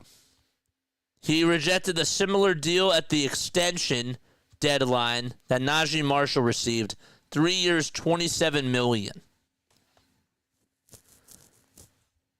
He's going to get 20. 3 years, $27 million. Oubre tries to go down the lane, and we have a very late foul call on Minnesota. So he rejected the 3-year, $27 million contract. So he's going to get 15 at the very, very least. Good for him. Grimes is going to go to the line. First free throw by Quentin. He swishes it. Remember, he was 0 for 5 from the line against Golden State. They called a technical foul on Naz Reid. So that's why he was at the line. Maybe 3 years, 35. 3 years, 35 would be great.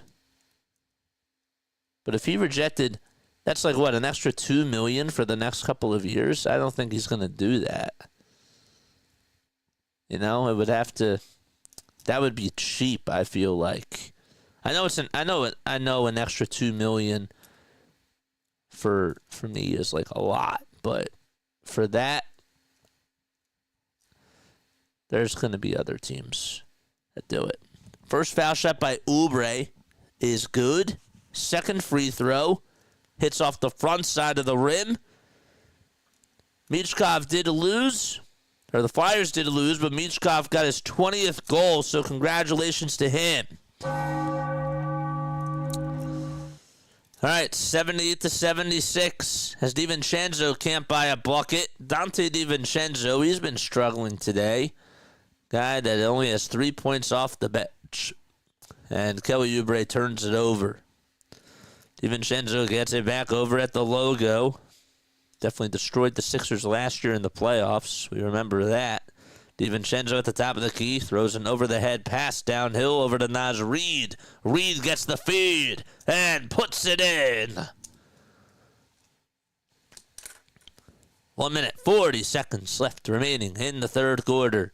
Oubre to Yabusele. They dribble it around the timeline. And Quentin Grimes has it. He has a double team coming on him. Tries to finish through traffic. Whistles remain silent. Yabusele gets the rebound, and now there's a whistle. And it's going to be on Quentin Grimes. And Nick Nurse puts his hands up in the air. Less than 90 seconds remaining in the third quarter. The Raptors and the Magic are tied 111 to 111. Come on, Toronto. Come on, Toronto. We're keeping our eyes on that score. Clark has it at the top of the key, gives it back to DiVincenzo, who goes down over on the baseline, throws it inside to Naz Reid. The ball gets knocked loose by Paul George. It's stolen by Yabusele, and we have a foul called. 4.8 seconds left in the game of Orlando and Toronto. Wow. Come on, Toronto. Jared Butler outside over to Gershon Yabusele. Yabu to George. George downhill. Hands it off to Walker. Walker back to Butler. Inside, outside to Yabusele for three. And he airballs it. Magic lead it by 1 point with 4.8 seconds to go in that game. Another three by Naz Reid. He can't get it to go. George gets the rebound. George with an outlet pass to Walker. Edwards over to Oubre for a tray. No. Yabu tips it back out to Lonnie Walker, and the Sixers will reset it. Banchero does make the second foul shot, and the Raptors do call a timeout. They have one more left, it looks like. All right, it's 80-76 with 26.8 seconds to go in the third quarter here. Keeping our eyes on this Toronto game. If Toronto wins, that increases the Sixers' odds of getting a top 5 pick. First free throw is good. That is by Jared Butler. Butler with 5 points, 2 rebounds, and 2 assists. And Yabu is going to step out for a quick second and take a breather. Second free throw by Butler. He makes it, and it's now a 2-point game. Excellent. 25 seconds left to go in the third quarter. Minnesota has the rock. There's 2 seconds differentiating the shot clock from the game clock. Conley has it, and he's in no particular hurry. Conley at the logo. Conley, what's he going to do? He takes it towards the right side. He goes down the lane. Tries to find Naz Reid. That's intercepted by the Sixers. 6 seconds to go. Oubre on the drive towards the basket. Tries to lay it up and in, and he does. And we're tied at 80 apiece. And the Timberwolves get it back. Mike Conley Jr. with a half-court shot. He got it. It's a buzzer beater. It was a half-court shot, and that makes it 83-80. Wow. Did he get it off in time? He did. He got it off with 0.2 of a second and hit it from half court. All right, here we go. Back to the Raptors game. Jacoby Walter for 3. Got it! Jacoby Walter for the Toronto Raptors. Got the shot off right at the buzzer, and the Raptors are 0.1 seconds away from coming back to beat the Magic. Holy moly. They call a timeout. They have 1/10 of a second to go. Holy moly. The Toronto Raptors. Wow. Walter just hit a 3. They were down by 2 with 4 seconds to go. And the Magic are down by 1. How? There's still time left. They will actually add 0.4 of a second, I think, to the clock.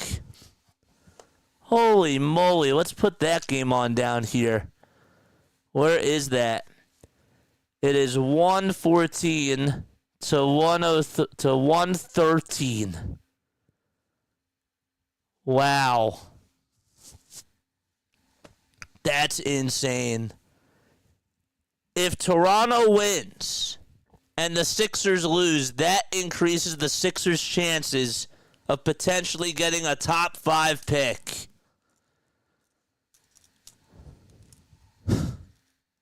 That's insane. There's 0.5 of a second to go. And this is not the Flyers score. This is the Raptors score. Jeez. 114, 113. The Raptors just hit a 3 and took the lead. Orlando put up 40 points in the fourth quarter, and the Raptors may have just saved themselves. Both teams are out of timeouts. They have time to tip it. They do. They do have time to tip it. 83-80 Minnesota. They lead it by 3 points against the Philadelphia 76ers. Grimes with 26 points. Magic, Wendell Carter Jr. comes on in. They can't make the shot off, and the Toronto Raptors complete the comeback against the Magic, and the tankathon continues for Philadelphia.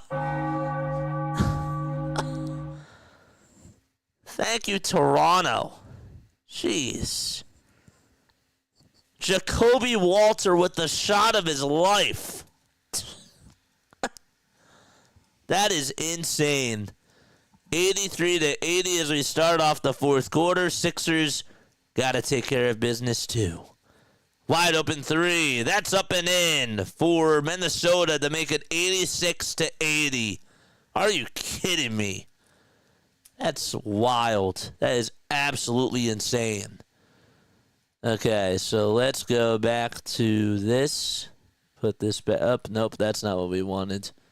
That is not what we wanted. Grimes with another shot. He puts it up and puts it in for the Philadelphia 76ers. Cuts the deficit back over to 4. 86-82. Did Jane just leave? Did Jane leave? Oh, no. Another step back 3, and that's good by Minnesota. Naz Reid, that is his 4th three-pointer that he has knocked down today. That makes it 89-82. They walked it off, Toronto, almost. Hit a shot with 0.5 of a second, and it was a 3 by Jacoby Walter. Drummond tries to put up a little layup, and he got it. 89-84. 5-point game with 10:40 left in the fourth quarter.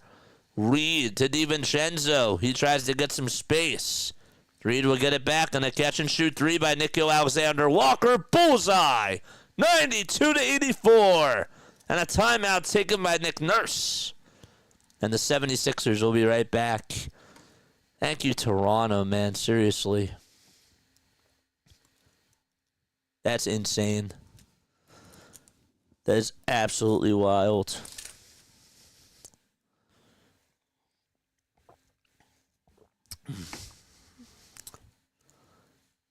So where does this put the Sixers now?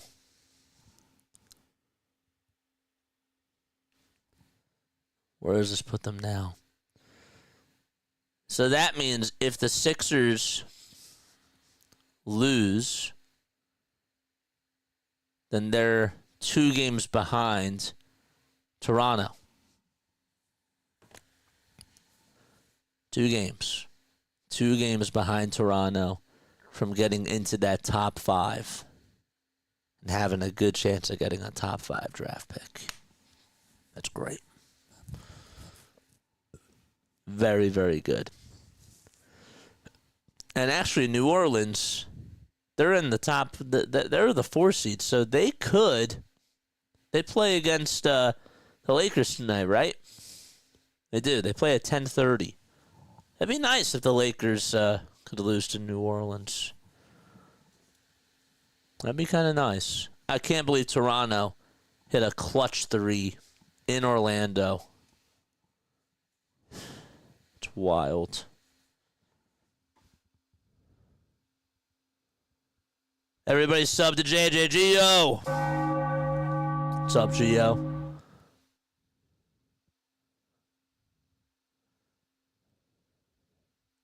Stoney says I'd go for a JJ.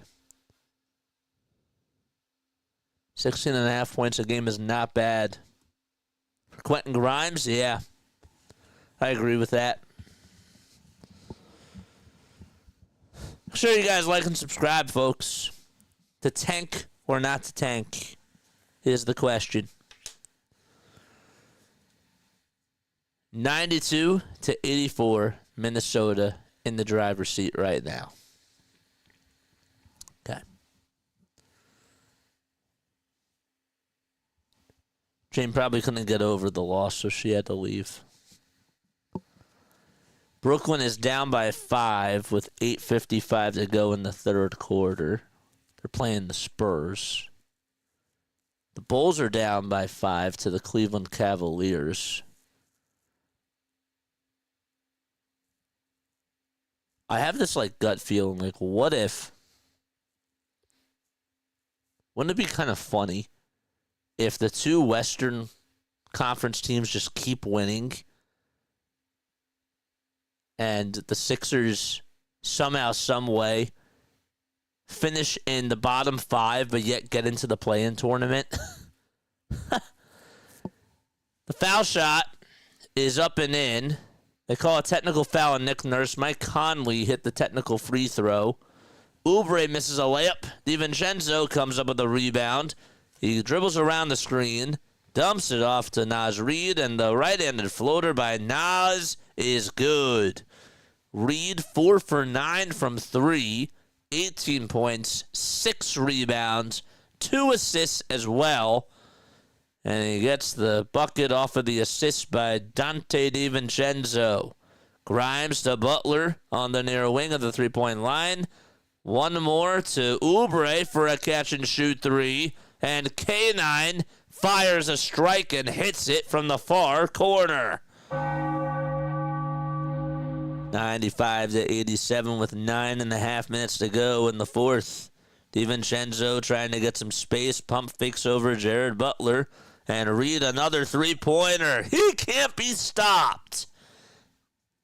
Naz Reid from 27 feet with 23 points, averaging just 14.5 points per game. Now, he did have 27 against Utah, and he did have 22 against OKC in both of those OKC games. He has been playing so well, especially in this game. The stats don't tell the full truth of how good this guy is. 98-87, Minnesota up by 11 points. The Timberwolves are 4 for 4 from 3 in this fourth quarter. Grimes is trapped and needs help, and he throws it away. Naz Reid gets the steal. The intended receiver was Gershon Yabusele. DiVincenzo wide open for 3. Swish goes the basketball. And it's 101-87. Another timeout burned by the Sixers. Good. I will never forget, guys. There was one time, and I can say this now. Okay. We had at the radio station, right? This was like when I was in college. The Blue Coats were in the G League Finals. Okay? And they needed somebody. They needed two people to be at the station on Thursday. That was their next game. They're playing in the G League Finals, okay? They were down 0-1 in the series. Okay, we can say this now. I had a friend with me who was covering the game with me, and we were praying to God that we didn't have to do the Thursday night game because it was our radio banquet that night. So we're in the studio. We're watching the game. The announcers are broadcasting it. The Blue Coats were down by a lot of points, and they came back, and they won that game. And we were so scared. We were like, please do not give us a shift to work this game. Because we really did not want to miss that banquet. And I bring that up because I sort of feel like that's like the same thing here in a sense. We're not rooting for them to lose, but we're rooting for a different type of an outcome to help the Sixers. Except that other outcome was to help us not miss the banquet.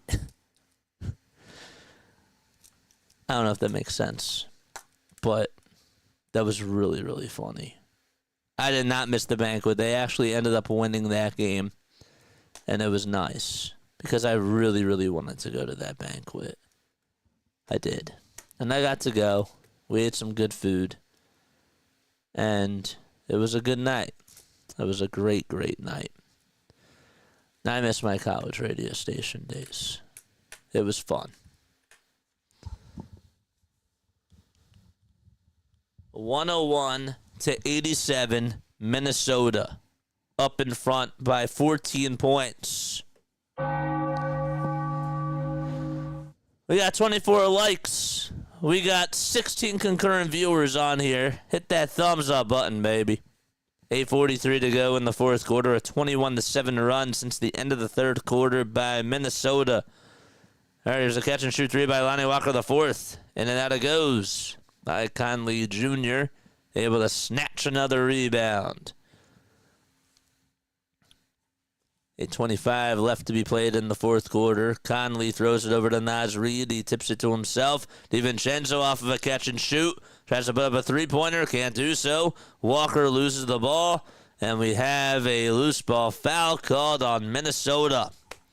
Continue to like and subscribe. 28 more subs for us to get to 49 hundo. Let's go.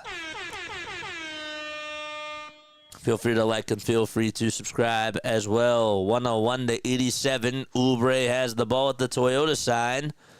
And he'll bounce it over to Gershon Yabusele. Grimes over on the elbow. Puts up a two. Quentin Grimes says we're not done yet.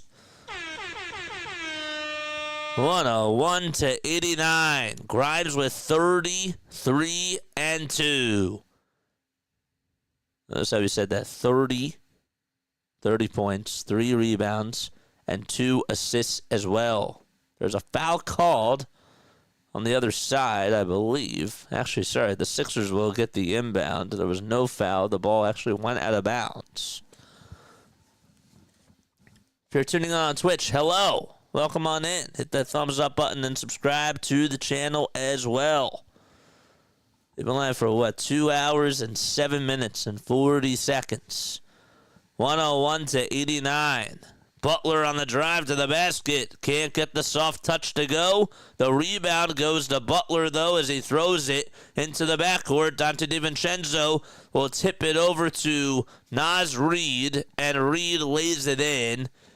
That's actually, Nico Alexander-Walker who lays it up and in. I always get confused between Reid and Alexander-Walker.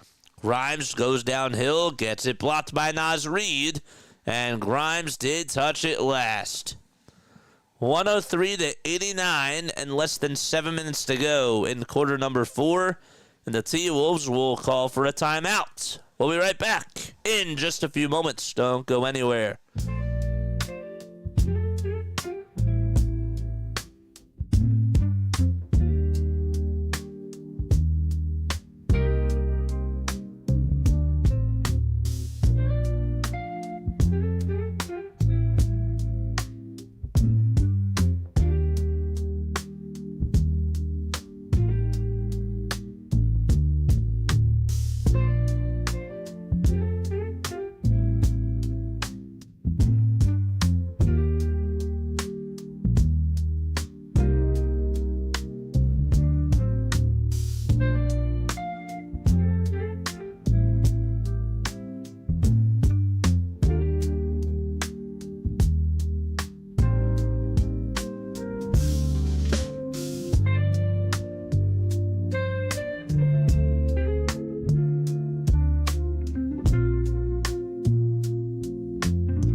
This is the only team that the Sixers have not played at all this year, and that is the Minnesota Timberwolves. The next time that they play them will be in Philadelphia on April 5th. That's when the game will be. Conley is over at the logo, dribbles with the left hand, steps back over towards the elbow, and passes it back over to Nico Alexander-Walker, who lays it up and lays it in, and makes it a 16-point lead for Minnesota with 6 minutes and 35 seconds to go.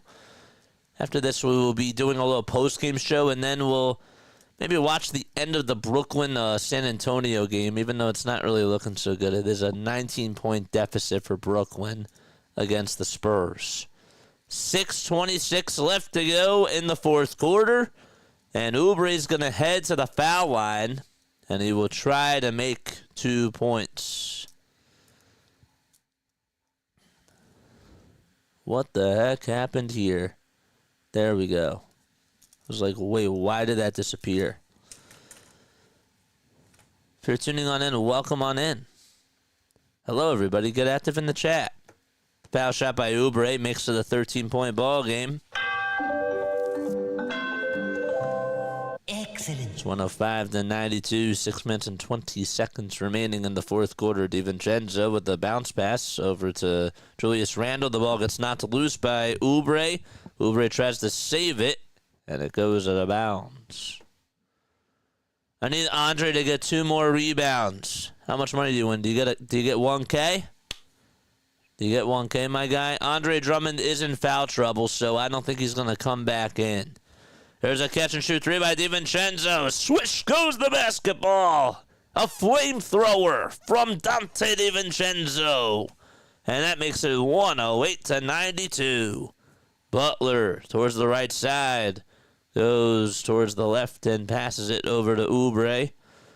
He'll cross over a couple of times. He wants to dance all over Julius Randle. 5 seconds left on the shot clock. ISO three-pointer by Butler. And it can't get it in. Doughton Jr. fights through adversity, grabs the rebound, gives it back to Butler. Butler to Yabu. It's denied and rejected, but we do have a whistle called on Dante DiVincenzo. Thanks, so gotta go. He might come back in, we'll see. I just don't think he will. He is in foul trouble. Yabusele is at the charity stripe, The first free throw gets the friendly roll. Drummond is back in there, I think. Hold up. Not yet. He does have 4 personal fouls. Yabusele at the line for one more. He knocks it down, and it's 108-94. He might come back in. He really might. 5.5 minutes to go in the fourth quarter as Randall goes down the lane, puts up a 2, and makes it. Because I think Nick Nurse is trying to still win this game, so he might come back in. We'll see, though. 110-94. Oubre gets the dribble handoff.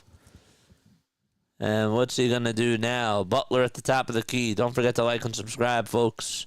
Walker on the drive to the basket. Tries to put up a little floater inside. No, he grabs his own rebound from the ground, but he throws it away to Nickeil Alexander-Walker. Walker trying to get out of traffic. Gives it back to Dante DiVincenzo at the target center side. They'll swing it inside. And another baseline jumper. That's good by Jaden McDaniels. And it's 112-94. There's Paul George over on the bench. And now I don't think he's going to come back in.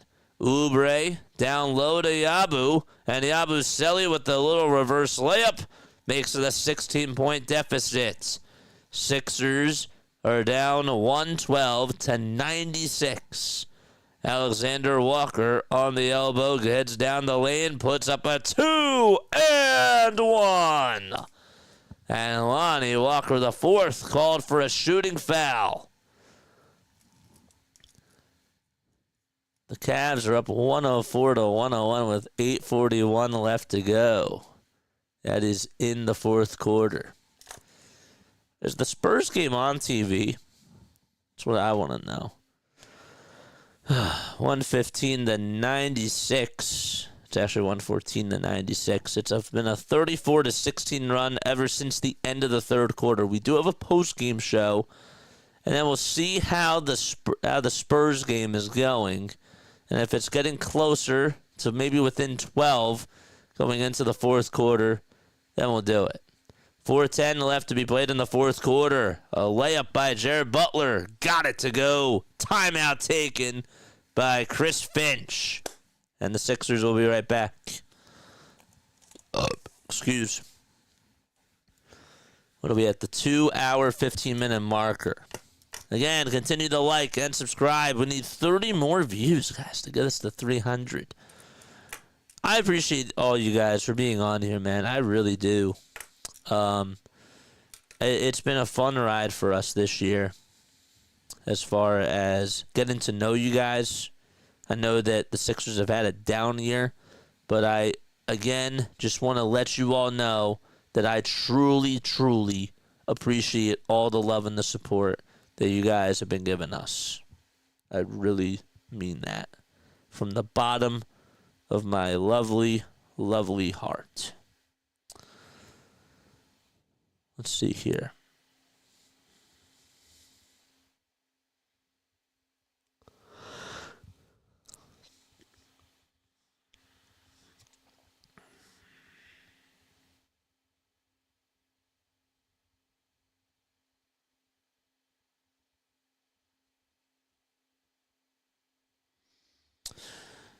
Tell me what's worse.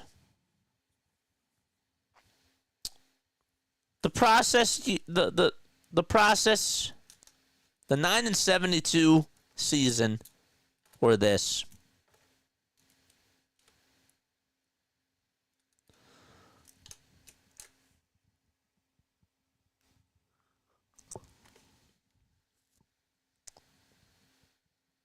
Let me know. I think this is worse than the process.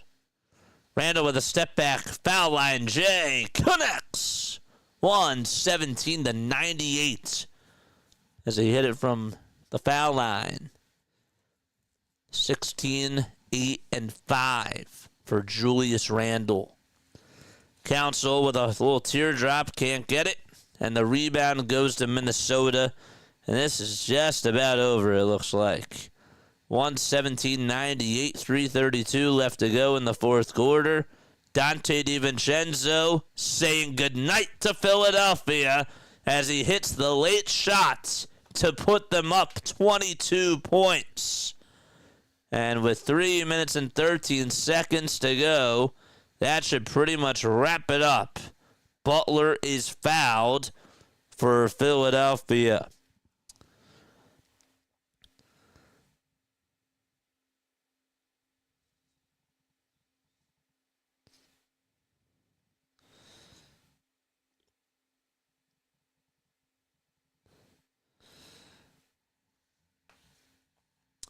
If the Sixers decide not to tank, is Nick Nurse going to be fired? If they decide to tank, is Nick Nurse going to be fired? I think it's a lose-lose situation in both ways, folks. I do. Doughton will inbound it for the Philadelphia 76ers, and there's a Dembona. They'll dump it off over to Jared Butler again. Grimes still out there. David Roddy's coming on in, and they lose the ball. It's 120-98, but there's a foul on Minnesota. So the Sixers will play Boston on Thursday. Then they play the Jazz on Sunday, the Hawks on Monday, the Raptors on Wednesday. Look out for that game. And then the Pacers on Friday. I think that they could lose 4 out of the next 5. I do. Butler's at the line, and he makes the first free throw. It would be nice for them if they did lose to Utah. Sixers currently tied with the Brooklyn Nets. They're 21-39. Both teams, as they stand right now. Spurs are up 95-70. Stephon Castle is 11 points. Devin Vassell is 30. There's no Wembanyama. Chris Paul has 8 points and 7 assists. And Bismack Biyombo still in the league, 13 points and 12 rebounds for him. Floater is good by Minnesota, and they now lead it by 23 points. So they have their 4 stringers out. There's Luka Garza, another guy that I got to cover in the G League. Jeff Doughton Jr. is holding on to his left knee, and he gets into a sitting position. He'll get some help up by a Dembona. He says he's in some pain. We got 15 people still tuning in on here. Appreciate each and every one of you for coming on. Stoney says, thank you, JJ. I appreciate you, man. I really do. Come on over to the horizontal stream if you want. There's more people on there. Doughton's first free throw, swish. 122-100.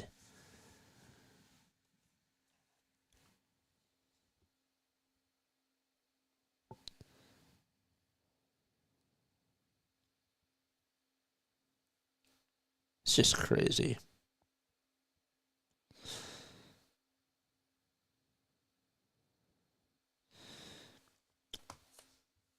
If you were the GM, if you were Daryl Morey, you had to give an end-of-the-season press conference today, and you had to apologize to the fan base, what would you say? Jeff Doughton Jr. gets fouled with 2:09 to go.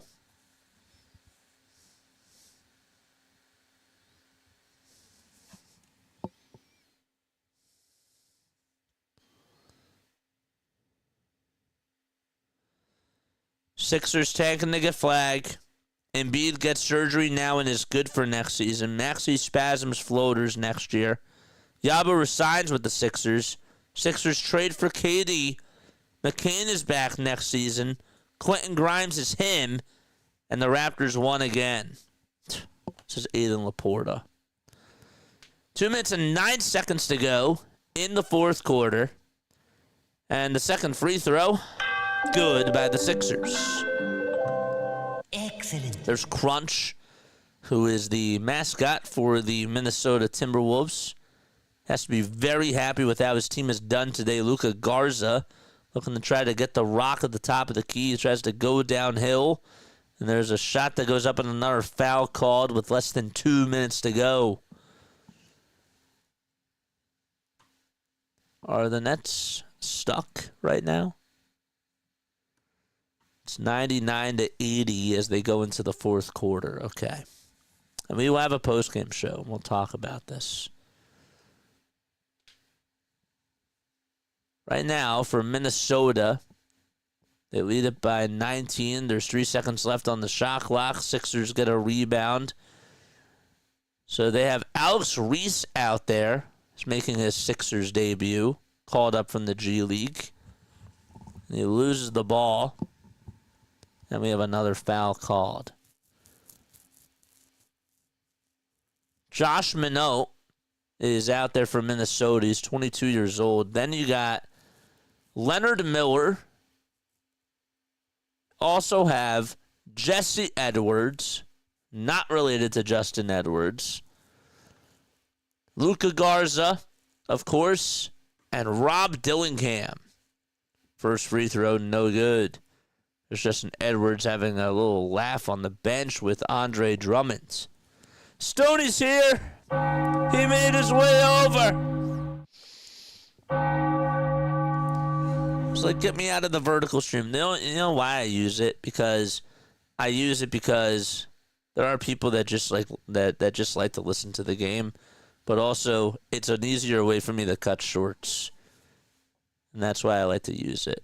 A finger roll finish inside, and that is good by Leonard Miller to get it back to a 20-point game. There's 1 minute and 10 seconds left to go in the fourth. Doughton on the perimeter gives it back to Council. Ricky counts to the fourth. A pass outside to Roddy for three. Swish. 124 to 107. And there's now 55 seconds to go in the fourth quarter. Sixers are going to go on to lose their 40th game of the season. In game 61, Bona with a steal. A floater is good by Butler, and he makes it a 15-point game with 40 seconds left to go. We got a post-game show after this, folks. And then we might do the rest of the Brooklyn game if it gets closer by the time our post-game show is done. Kevin's here. What's up, man? How are you? 126-109. 10 seconds differentiated in the shot clock from the game clock. Council with a catch-and-shoot three. And they have to make it a little bit closer to make it look better. It's 126 to 112. That's what they will do. And Minnesota is going to dribble it out. And the Timberwolves, they beat the 76ers as the Sixers lose their 40th game of the season. And it's 126 to 112. Thanks for the bell, JJ. I liked it. Yeah, it brings the picture more close over the stream. Yeah, it's harder to chat on there, but it is so much easier to cut shorts that way, and I like it. It's another way for people to find the channel, whatever. It may not get as many views, but it's not really for that. You know, there's other people that like to just tune into the game that are just like, you know, I can't stand chat, like whatever.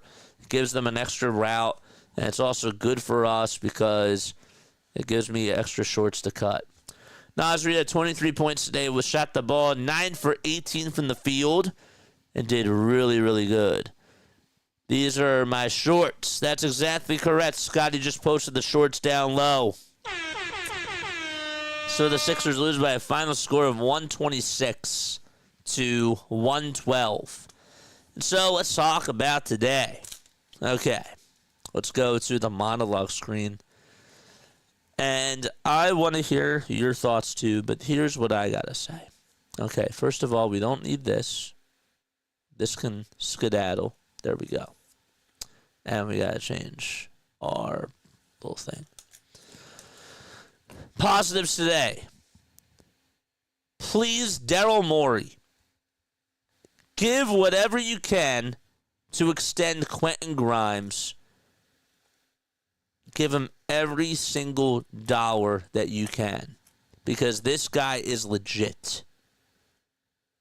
That one shot that he hit off of Anthony Edwards, where he had him fooled and broke his ankles just to hit an elbow J and stared right at him. There's not a lot of guys that can do that.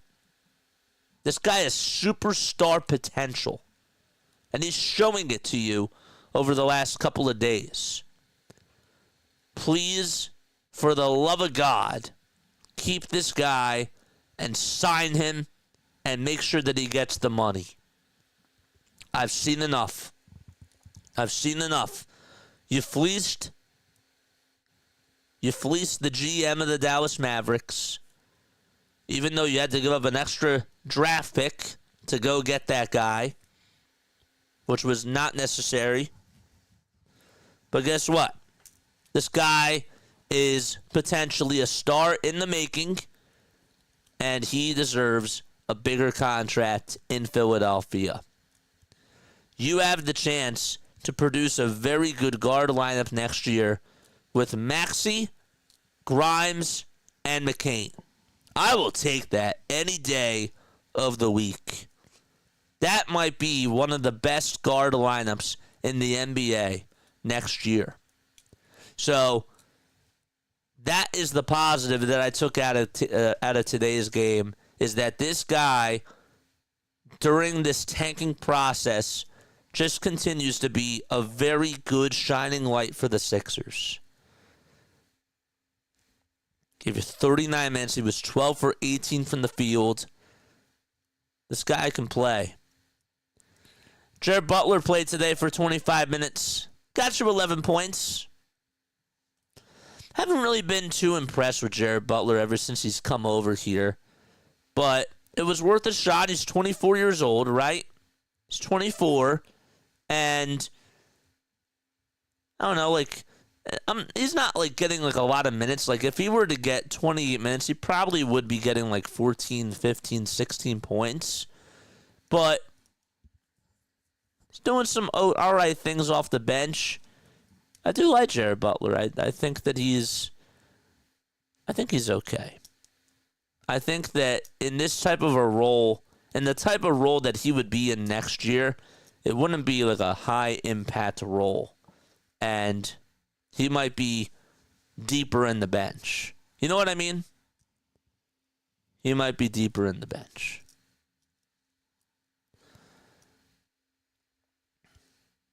Cavs have just pulled away against the Chicago Bulls. They've pulled that game away. What else do we got for tonight's game? What else? What else was a positive takeaway before we get into the negatives? Oubre is a hard worker. 40 minutes, 24 points, 11 for 19 shooting-wise today. This guy's a competitor. We say it every year. Kelly Oubre defines what a Philadelphia 76er player should be. Guy that stays with plays, that works hard. Every single time he's out there, he can be reckless, and we criticize him when he misses wide-open layups, but that comes with the Kelly Oubre Jr. experience. The highs are high, and the lows are low with Oubre. Yabu, give him that money too. If he doesn't stay, I'll be bummed. I'll be bummed if Yabusele does not stay, because if only Joel Embiid had a power forward like this guy 2 or 3 years ago, the Sixers potentially could have gotten deeper. This guy is a warrior. This guy fights through so much adversity, gives it his all, and is just an absolute menace that you do not want to face.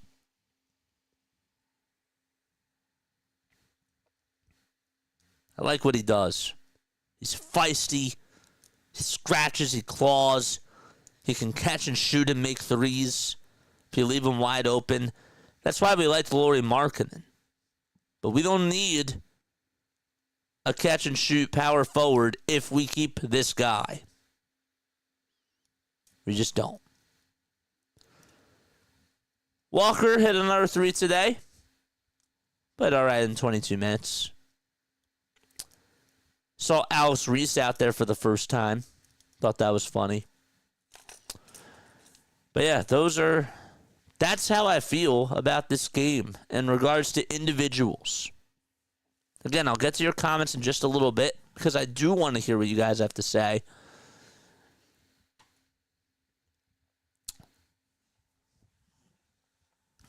I'm going to look you straight in the face right now.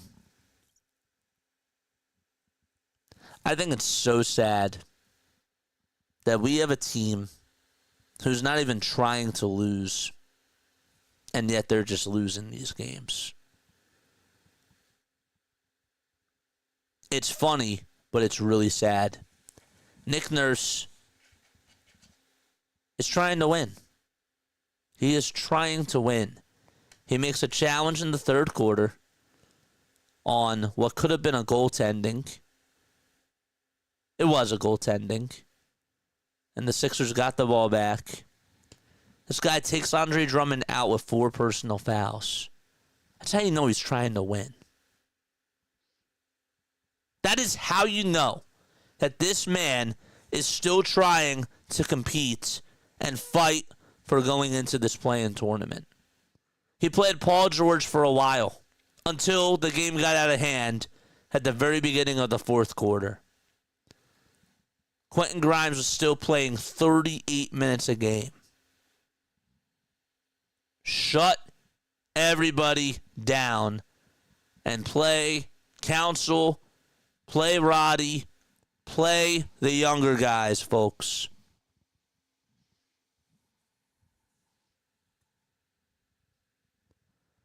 A loss is a loss.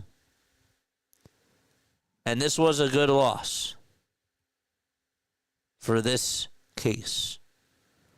But my man is still trying to play for something. Give it up. Give it up, man.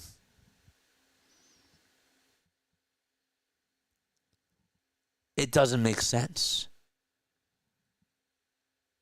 It does not make sense.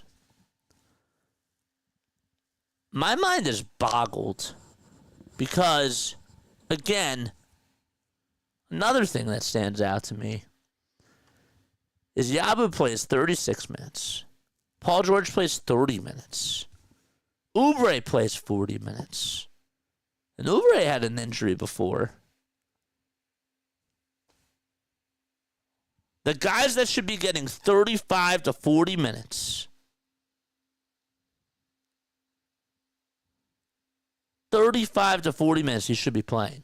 Doughton needs to be playing 35 to 40 minutes. Look at the minutes right here. Okay. Come right here. Follow along with me. And watch this. Okay. Look at the minutes. Where are those minutes at? Right here. 30 for PG. 36 for Yabu. Only 19 for Drummond, but that's because he was in foul trouble. 40 for Oubre and 39 for Grimes. Who should be getting the minutes? Alex Reese, 4. Adem Bona, 8. Butler, 25. Doughton, 11. Walker, 22. And Council, 7. Edwards didn't even play today, and I was okay with that. But these 7 guys, along with David Roddy, need to be playing in every game from now on. They need to be averaging at least 22 minutes. Bona needs to be playing for 25 to 30 minutes in a game. This is the time where you give a Dem Bona reps. This is the time where Jeff Doughton Jr. comes in and gets reps. Lonnie Walker IV, 2-year, $3 million deal, comes in from overseas. I want this guy playing because I know what we have in our other players for next year, and you're risking injury, and it makes no bleeping sense. Do you understand where I'm coming from? Does that make sense to you? Not trying to be mean, not trying to be nitpicky, but the message needs to be get a top pick. Stoney says, I'm so sorry to say this. I don't know if you give Nick Nurse one more chance after this season or you fire him after the season. What do you think? Well, I think you give him another chance. And probably a lot of people would think I'm wrong for this. I did say fire him the other day. But in actuality,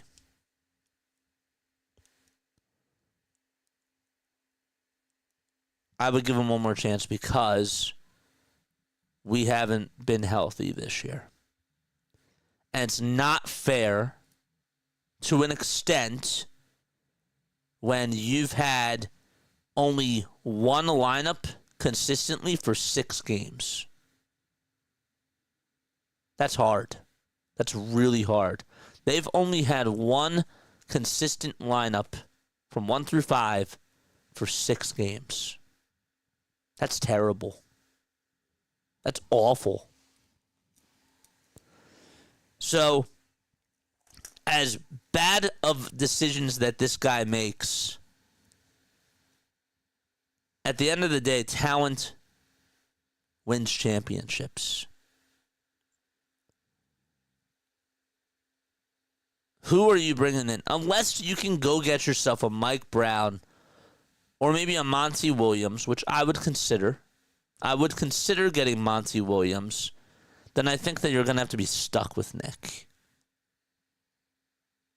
And again, Sixer Nation may not agree with me on this right now. But I know I said fire him the other day because they lost by 50 points, and yet he was trying. That's ugly.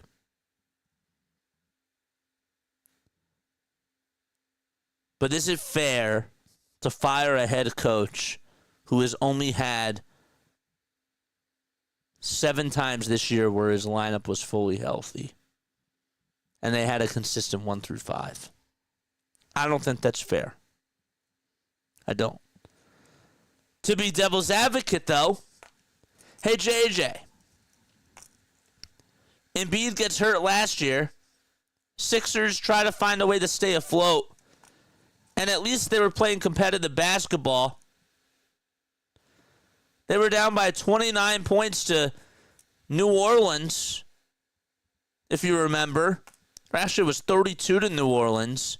They cut it to a 5-point deficit, and yet that man still coached really hard. That's true. I've said that as well. Even when they were undermanned, Nick Nurse, during that NBA play-in tournament, absolutely outcoached Eric Spoelstra. He did. He outcoached him. And the players executed. Nick Batum knew how to run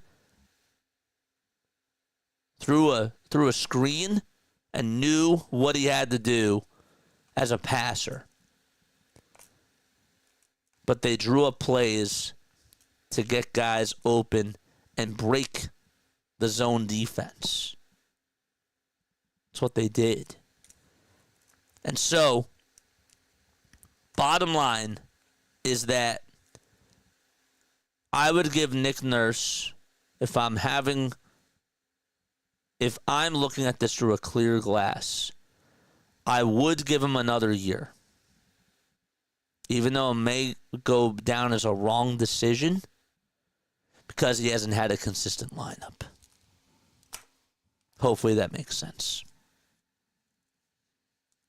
I hope you understand where I'm coming from.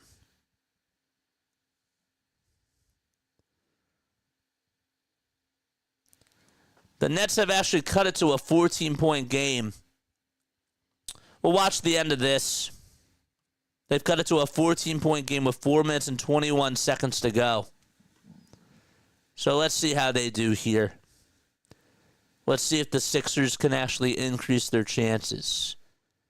Chris Paul just made a 3, so that does not help. But I'll be hanging out until the end of this game just to see if we can get our chances up. Stoney says, I do understand. It's a hard decision. There's no right or wrong answer. It sucks that we're in this spot. Because two things can be true. With the lineups that Nick Nurse has been given, last year, he maximized everything to his full potential. And we give him a lot of praise. We saw players fighting through a lot of adversity. That's just called a timeout. So 1 second.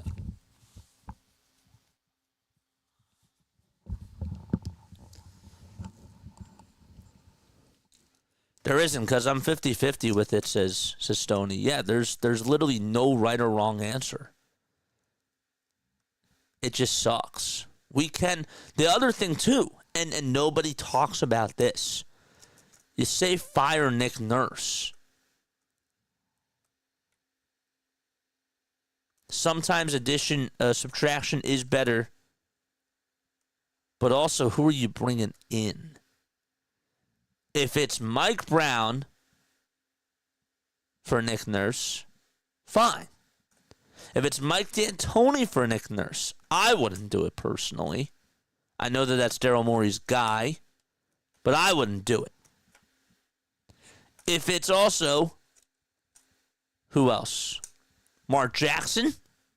Sure. Van Gundy? I don't know. But who's coming on in? What are their mindset? What's their philosophy? I don't know.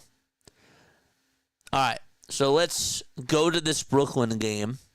Let's put this on, and we will see if the Sixers can increase their chances at getting a top pick. Where are we? It is 122 to 108. 122 to 108. It was a 23-point lead, and it's cut to a 14-point lead. Okay. With 3:05 left to go. Keon Johnson just missed a 3, and Keldon Johnson grabbed his rebound. All right, come on. Come on, man. Is this on NBA TV? No, it's not on NBA TV. 124 to 110 as Fox just makes a pull-up J. Okay. But the Brooklyn Nets just scored, and they get Cameron Johnson to make a 2. Devin Vassell just knocked down a 3. Ew. Come on. Come on, man. 127 to 110. So if the Nets lose, they will still be tied with the 76ers. They will still be tied with the 76ers. Bismack Biyombo gets a rebound with 2:05 left to go. And it looks like the Nets are going to lose this game. Okay. Okay. We'll see. We'll go to the end of this. Keon Johnson just committed a personal foul. We're just scoreboard watching. Devin Vassell with is that a season high for him?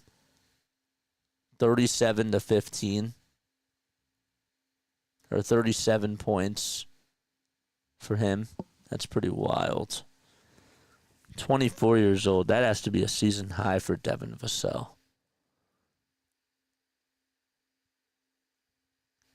That has to be. It is. What's his career high? He had 31 last year. That has to be a career high too, right? Has to be.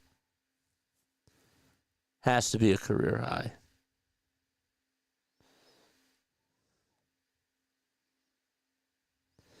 It is. Unless he did during his rookie season. It's 127 to 110. Yeah. He didn't do it during his rookie season. So Devin Vassell with a career high 37 points. 127 to 110. 134 left to go. They just made a three, so that's nice. They just made a three. Don't know who made the shot.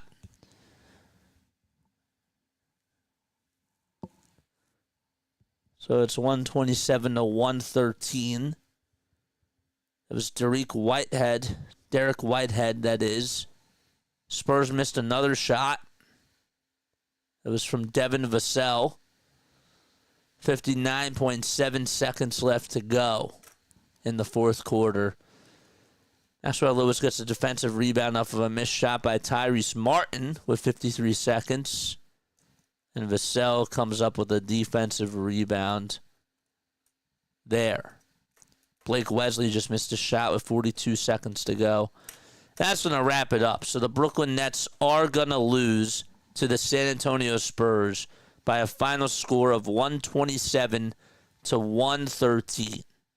Okay. Well, they are going to lose. But I don't know if it's going to be by that final score. But yeah. 127, 113 with 26 seconds left to go. And if we look at Tankathon right now, folks, it's right here. Where is it? Here is Tankathon right over here. Right now, the Philadelphia 76ers are 2 games behind Toronto. Did this update? Hold up one second. This may have not updated. It didn't update. So we are now, when we take a look at things, hold up. Where is it?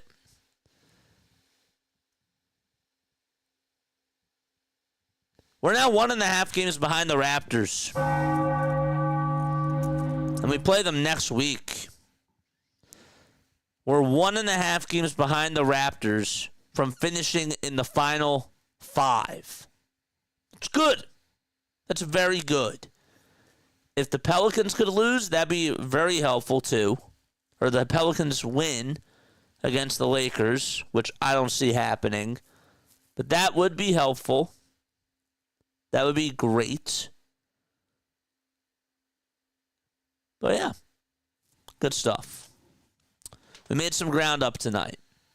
And our chances have gone up to get a top 4 pick. And they're probably going to go up to like 39%. That's a good day. That's a very good day. Something along those lines.